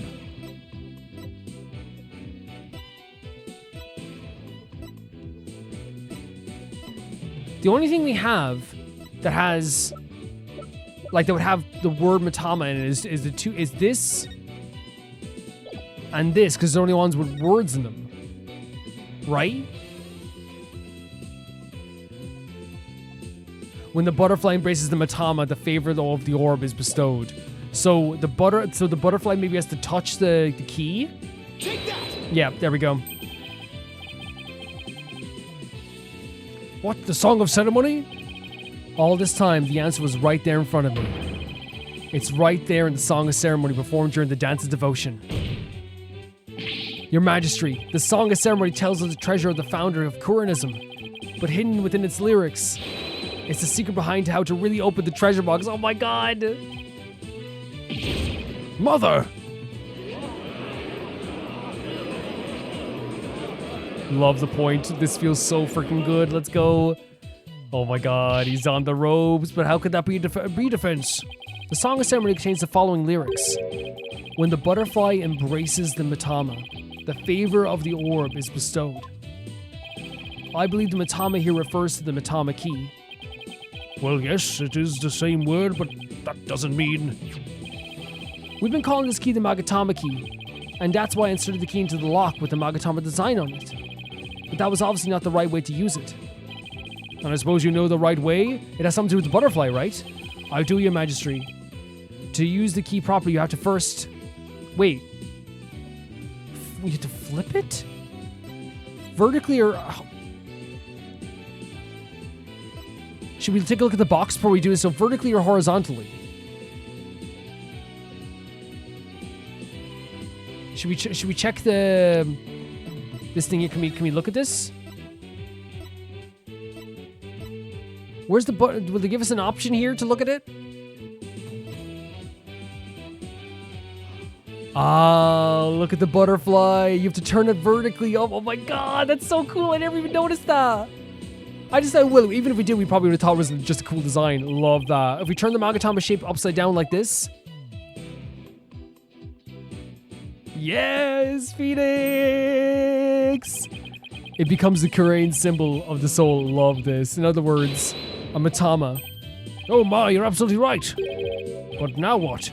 What do you do with it? It's too big to fit in the lock that way. I think we have to, like, attach it to the box, maybe? I knew he was just bluffing. Bluffs and lies are the only tools of his trade after all. Dude, you are literally based upon lies. Oh, we're zooming in. There must be some other place this key fits, but where? Let's see. What were the words to the Song of the Ceremony again? The butterfly place. The butterfly section.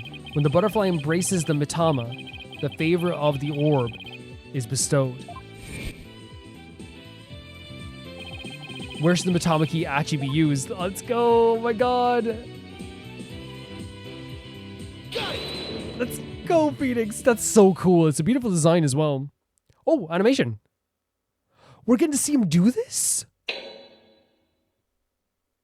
Oh my god. There it is. Phoenix, what do you think of that? And he looks right to the judges to say, look what I found. Great animation. The animation has only gotten better in these games.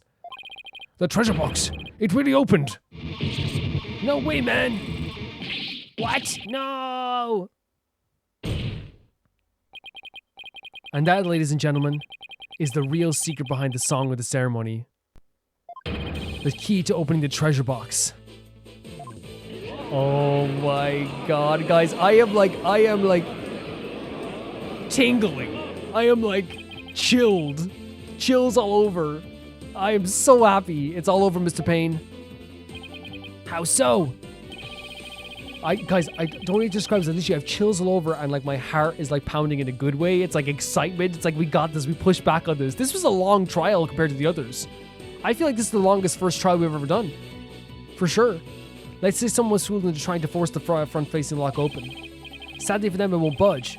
That's because the lock is, after all, just a decoy. Then what you're saying is... neither the victim nor the defendant would have been able to open the box. They therefore had no way of stealing the treasure. It's only one person, the person with the Matama key. That's the only one person. You point right there, Phoenix. I'm pointing with you. The only one who could have stolen it is the man who is the one man who knew about the Matama key. Peace, love, and understand. Ah, let's go! Oh my god! But I'm not done yet. Oh, he's not done yet. Please recall the scene of the crime. On the floor by Mr. Roll's body was the very unlocked and very open treasure box. So he opened it again.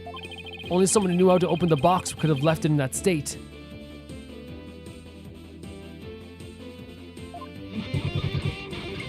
Oh, you feeling it? You feeling it? You feeling it now, Mr. Adesanya?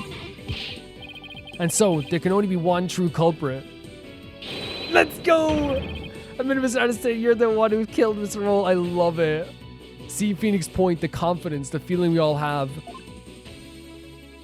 Oh my god, this feeling. This feeling is unmatched. Oh, this breakdown, here it is. Ah, yeah. And he's like shredding on the guitar. The amp is like turned up to 11. Oh my god. This will rip apart your ears, by the way. Rip them apart. You're not hearing right for weeks. What's he doing? What? Oh, he's gonna break the freaking guitar? Ah! Like at the end of a freaking like Kiss concert? Yeah. Ah. Oh, he's gone. He's done. He's done. Cuckoo, cuckoo. He is done. That's a breakdown. Again, the breakdowns are always like a big part of this too, right? Because whilst like it's like, you know, it's never fun to watch someone breaking down in like real life, you know what I mean? It's very strange. In this game, it's always about the smugness and this person who's trying to get away with doing something horrible like this murder he did and then pinning it on a 9-year-old and trying to get us killed. The breakdown is not just like a moment of just like watching someone go into a breakdown. It's a moment of watching their whole world shatter around them and the smugness and all of that drop.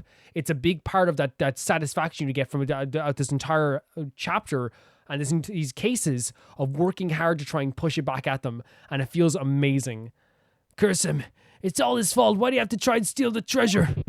Why'd I have to spot him with that box? I'm waiting to store him after the morning dance. It's his fault I had to cause that blackout and clock him good. No, it's all your fault. Don't blame someone else. It's all your fault. Don't blame anybody else. I couldn't let my secret out. Nobody could know the treasure box was empty.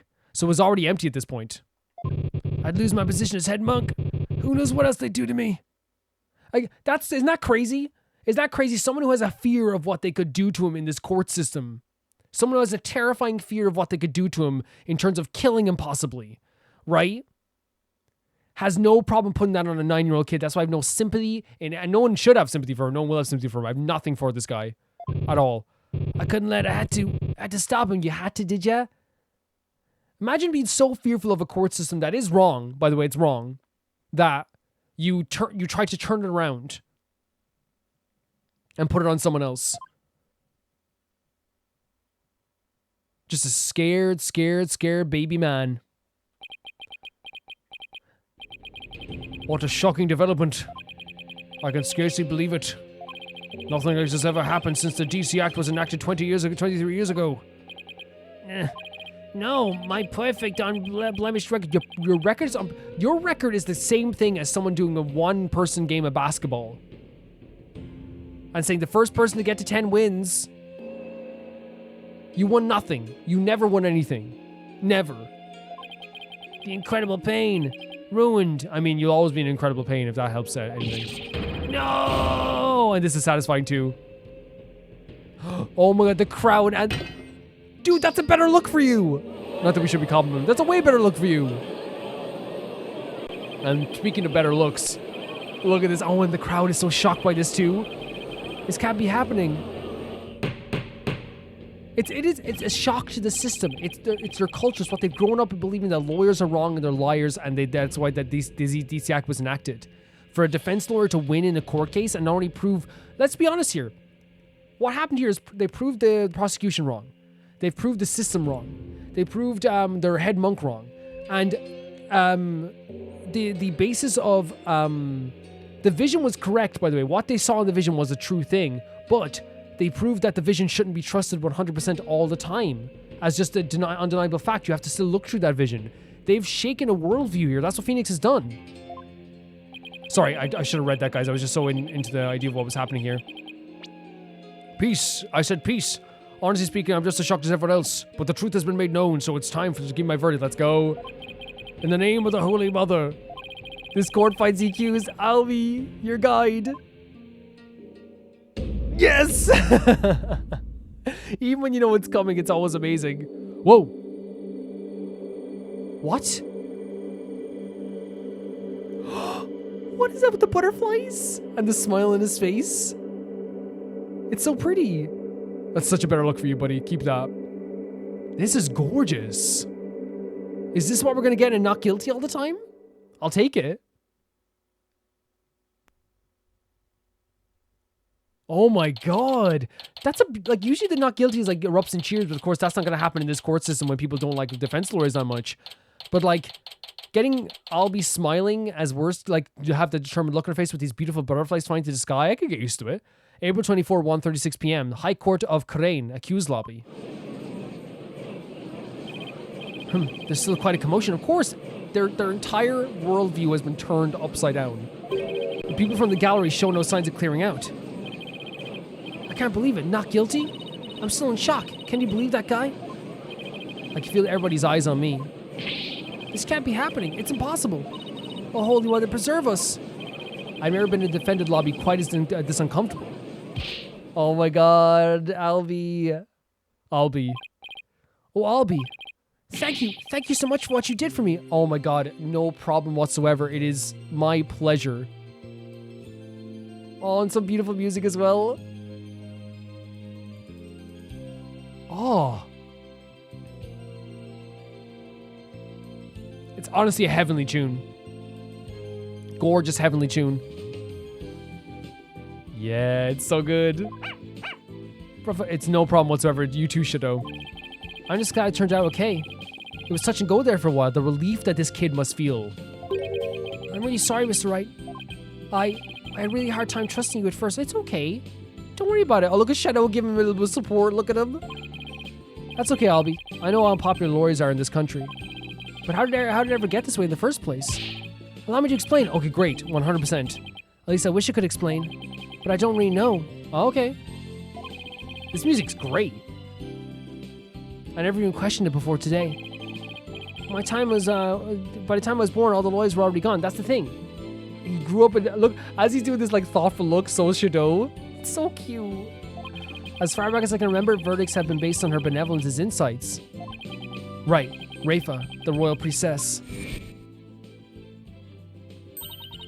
You would imply that the trial of this country are unfair? Do explain, outsider? And we were right. They were unfair. Thank God the judge, I'm really proud of the judge.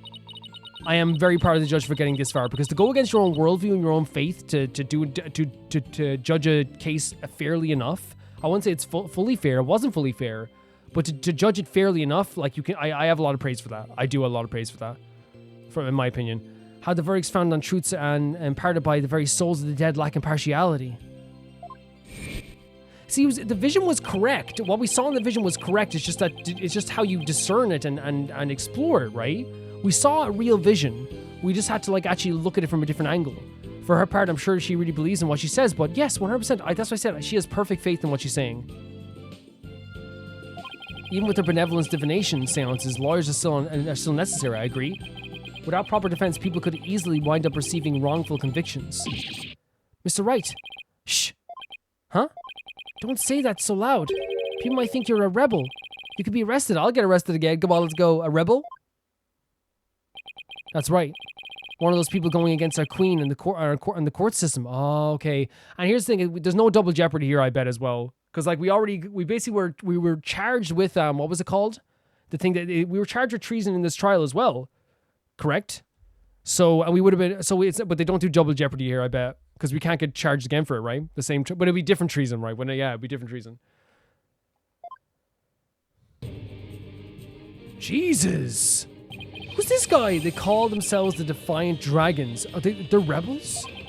And they're led by a scary guy named Dirk. That's the lawyer. They're led by a defense lawyer? They'll do anything to overthrow our eminence, even commit crimes. Dirk, I remember people in the gallery mentioning that name. Yeah, I think he was the defense lawyer at the start of the act. Look at this character. He does have a gigantic presence about him and a gigantic frame. The things you're saying sound a lot like the stuff they say. Well, here's the thing, I totally understand he's trying to protect us, by the way, and I want to make that clear. I'm so grateful he's trying to protect us. But we have to also question this court system in some way, because more people are going to, like, if today, and like, I want to make it clear, like, it is like, I'm not wrong in that, right? He's 9. A 9-year-old was almost killed today. Let's just be honest with what was about to happen.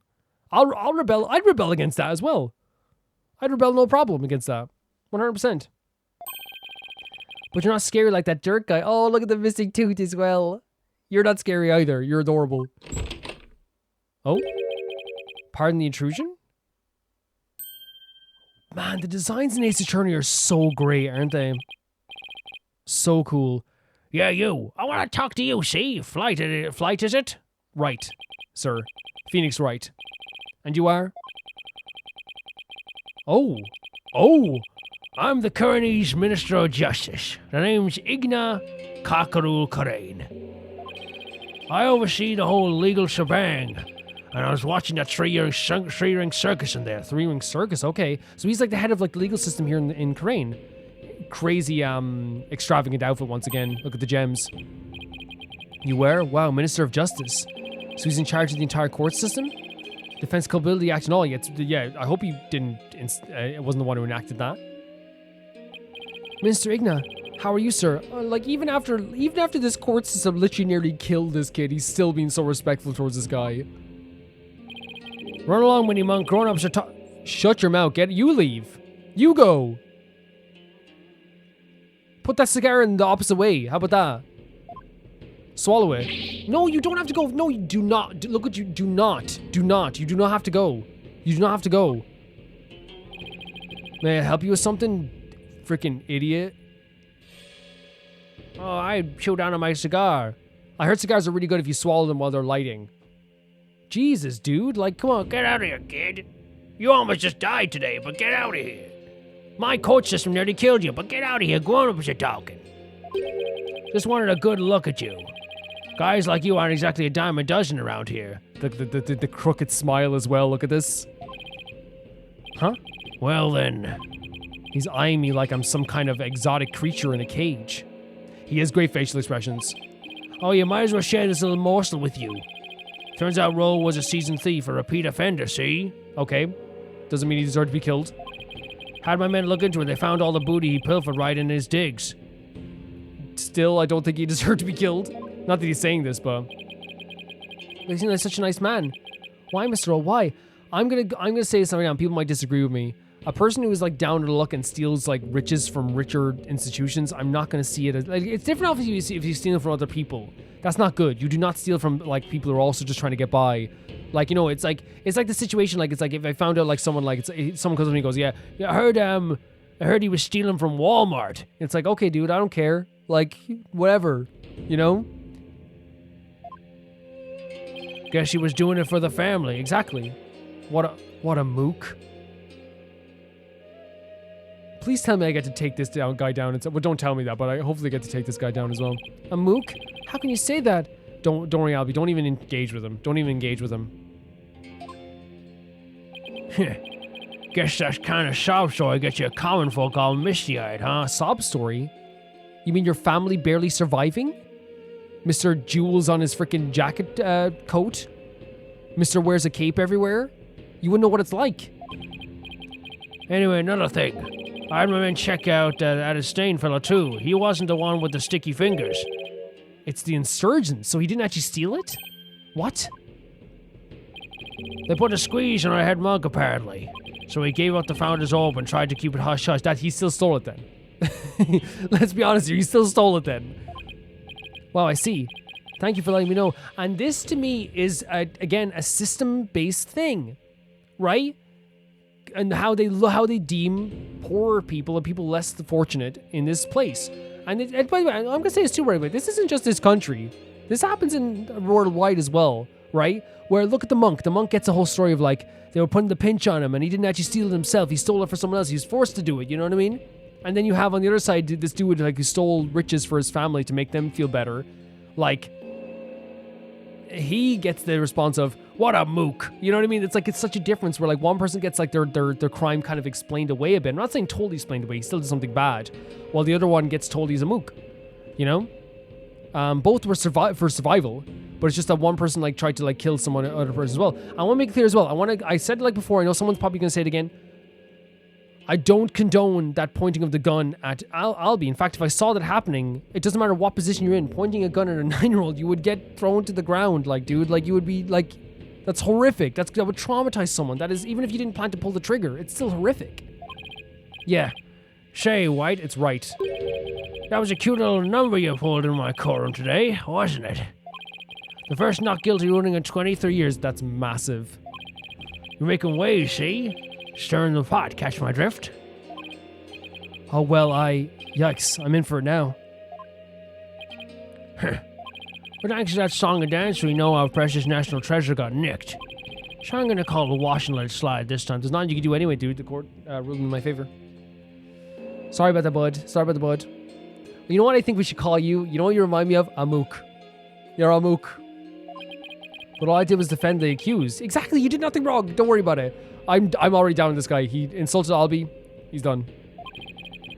You best read between the lines here, chump. I know what you're trying to say. You're trying to like put the pressure on me. What's it called? Put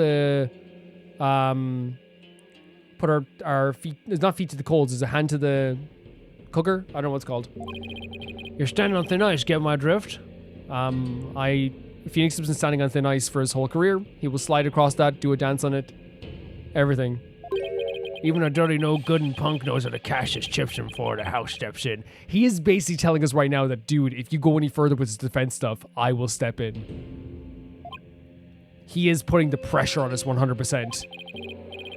Do us both a favor and keep an eye on the path you're walking down.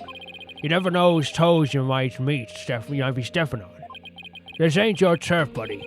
Never forget whose soil it is you're standing on. He saw that we won this case and he came down to threaten us. That's what's happening right now. That's all that's happening right now.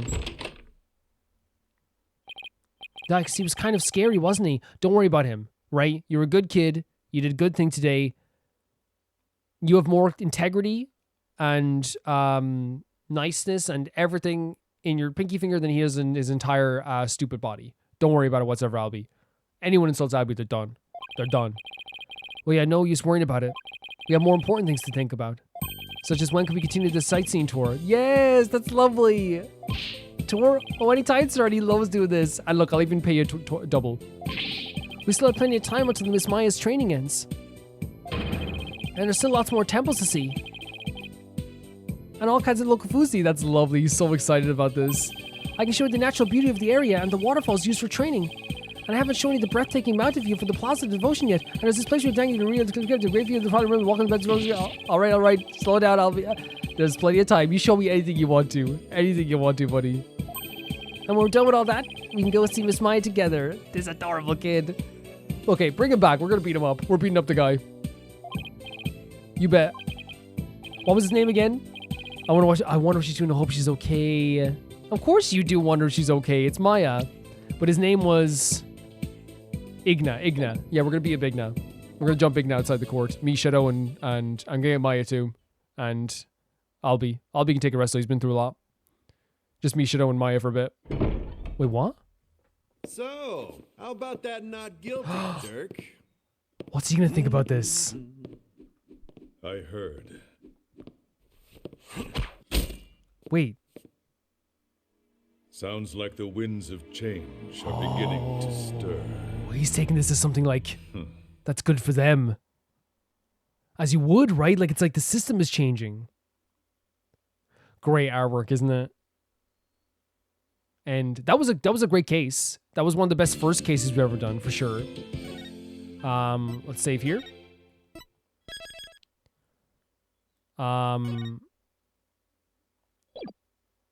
Return to the games menu for now. Yeah, we're gonna play the next one in the next episode, which will be Monday. I might go into just so we don't get any spoilers, just in case, I might go into just load the game here, I guess, just so we don't see any spoilers. I think that's the best way to go about it. Not that it would be spoilers, but you know what I mean? Just I don't want to get a hint of what could happen, just in case.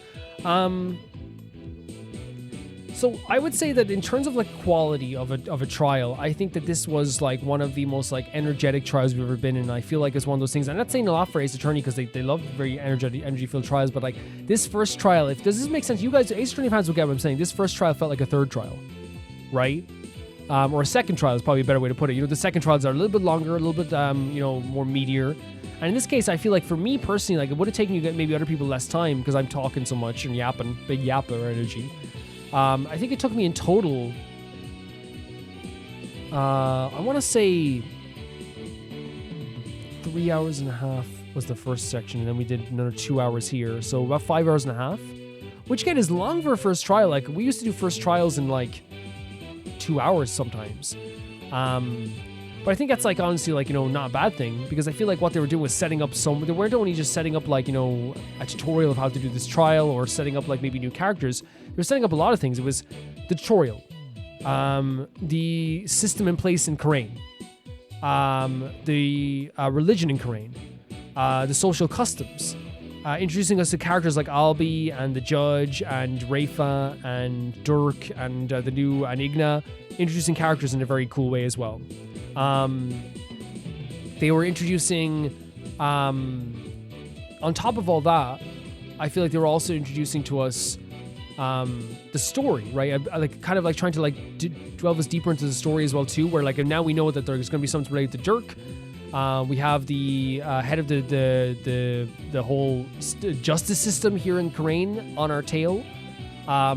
We know how dangerous it can be. I feel like they like implemented a lot of stuff in here that made this like need to be like long enough, because you needed to feel how dangerous this was. You need to feel how like we're completely in a different space.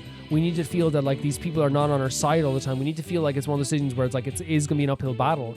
And they established that with this trial. So now we know in future, whatever we get into, we have a target on our back.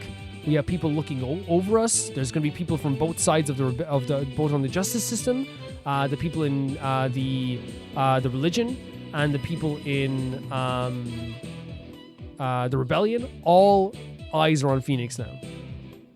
Because if he does another trial, we are definitely, it's a statement, right? Whether we want to be or not, if we defend someone else in Karain, it is a statement of that we heard the warning and we're still going up against the justice system. Again, as I said, even if we don't want it to be that, even it's one of those situations where you can't choose what your statement is sometimes. Even if we wanted to say, hey, this isn't a statement, and it won't be. Phoenix won't do it as like a statement if I'm going against the justice system, right? What he does is he wants to save people when it's unfair and they're being wrongly accused. He wants to prove the truth. He wants to save people's lives, and he wants to make sure he's standing up for people who deserve to be stood up to. In the process, what will happen though is that it will be to the people, whether he likes it or not, it will be to the rebels, to the justice system, and to the people in the religion. It is a statement. It is a social statement. It is a political statement. It is a religious statement. It's all the stuff that he is not only going against Rafa. People are going to see him on the side in a way of the rebellion. I'm guessing anyway, right? Because it's one of those situations where like, oh, he defended, he went against the religion, he went against the justice system. He's has the same beliefs as the religion. And then on the other side too, the justice system we're going against the justice system, which makes it look like, again, I'm not saying what Phoenix will have, it's what it's going to look like. Just end up. That's what's going to look like. And we can't fight that. Well, we can fight it, but just like trying to stick to our guns, and that's what Phoenix probably should do. But I still think that, you know, like it's an important thing too to also stand up for people and maybe try to change the system, because right now the system is going to end up getting someone else killed, and it's gotten so many people killed. And we've save someone now, but like there's many years before this where people probably died and were killed. And if we don't do something, anything else, and here's the thing, I'm not saying that this game might not be about like changing the system, right? It might be like by the end of this, we don't even change the system. But if we don't do something else, someone else will die in the future. And look how easy, and if you look at how this trial went, and I think it's actually like the length is actually really good too, because this trial started off where they literally in the first 2 minutes were like, we're going to kill this kid. And we stretched that into like a big, long trial where by the end of it, the judge was like, no, I see where Phoenix is coming from. Payne was sweating like crazy. Rafa was kicked out of the court, the courtroom. The head monk was on the ropes and terrified, to the point that we have the head of justice coming in and threatening us, and the crowd was gobsmacked and shocked. Look at the arc that this one trial went on from start to finish. like crazy if you follow it. I think that's what was the case. Yeah. So like really like I think, you know, if you're following what the story happened here, it's pretty tragic in a way. Pat Roll worked as like a security guard here in the temple. He tried to steal the contents of this box and was stealing other stuff to obviously make ends meet. And again, like I said, I'm not gonna like, if he was stealing like stuff from like gold and richer stuff that people like, you know, like, and that stuff too, like he was selling, like, I'm not gonna sit here and be like, and judge him for that. He doesn't deserve to die for that at all. Like, and that's what, I don't care what he said, that's what Igna was getting at. When he said to us like, oh, he heard he was a thief, he wanted us to kind of like think, from his perspective, that's a mook, he said, a mook. Where he was saying like, this guy, what an idiot. Like, what an idiot he would do this. He's trying to make him look bad. Whereas on the other side, I think he tried to make the monk look kind of like a little bit like more sympathetic. He was forced to do it, right? Like if he didn't do it, like he was doing it for the rebellion, all this stuff too. And in the process, what happened here was he made them look bad, and he tried to make in the process there, he tried to make and you could say maybe I'm reading too much into that, but he tried to make them look better and himself look and the rebels look worse. He made the monk look better, and I didn't make it look better because we don't think he looked better, but I think in the process he was trying to make up like a little bit of a, like, you know, an excuse. But yeah, like it's clear that what they're showcasing here, that whether, you know, there's people like Albie, and there's people like there's people in this country who have to work a second job or have to steal and do other stuff to, and again, this isn't just in this country, this happens worldwide, but they're really showcasing it through like different things, like the gold on the gavel. This head judge had like these emeralds almost on his these jade emeralds on his jacket. Like, who needs that? Like, the freaking prosecutor had like a golden crown on top of his wig and like his golden suit. Like, they showcase really so much that there's like a big societal difference, even from people that work in the temple are not getting by. And because of how extravagant and how much they put importance on this, like this system that they have in place. But yeah, this is basically what happened was he tried to steal this thing. He was killed in the process because he was trying to get that item, and he already took the item to give it to the rebels, and he noticed the item was missing. He did something really bad, which is point a gun at Albie. No matter what, that's bad. No matter what, it's horrible. And then this guy, knowing that he had to keep his monk job, because it makes sense now why he wanted to keep his monk job, because I thought he was going to just get out of there, but no, he had to give this item to the rebels by covering his tracks by killing Pat Roll and blaming on the kid, blaming on Albie. And in the process, he thought he was going to keep his monk job and at the same time to give this item to the rebellion and just go on about his days. And if it wasn't for that guitar change, and if he didn't use it as a guitar, I think he would have gone away with it, because we got that really important moment at the end where we are able to fight back against this. But that's my thought process on this. I think it was really well done with, as I said, like with all the arc of this trial. I really love the new characters we met already. I'm actually very interested to see Rafa come back, and even though I don't like him, I'm really interested to see Igna come back as well, because I think it's going to be an important part of like this whole trial. Maybe it's taking down, or this whole game, maybe taking down Igna, and maybe Rafa seems like some change as time has gone on, and she's just a kid as well.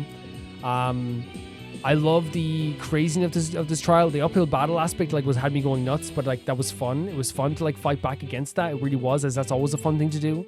The music is always incredible. The art style is always great. I love the animation. I love that there's more to this as well, where like there's an outside story that's been going on for years. Like we're dropped in the middle of a system that has been in place for 23 years of this thing, and also this rebellion that's been going on for seems 23 years as well. Maybe less than that, I don't know.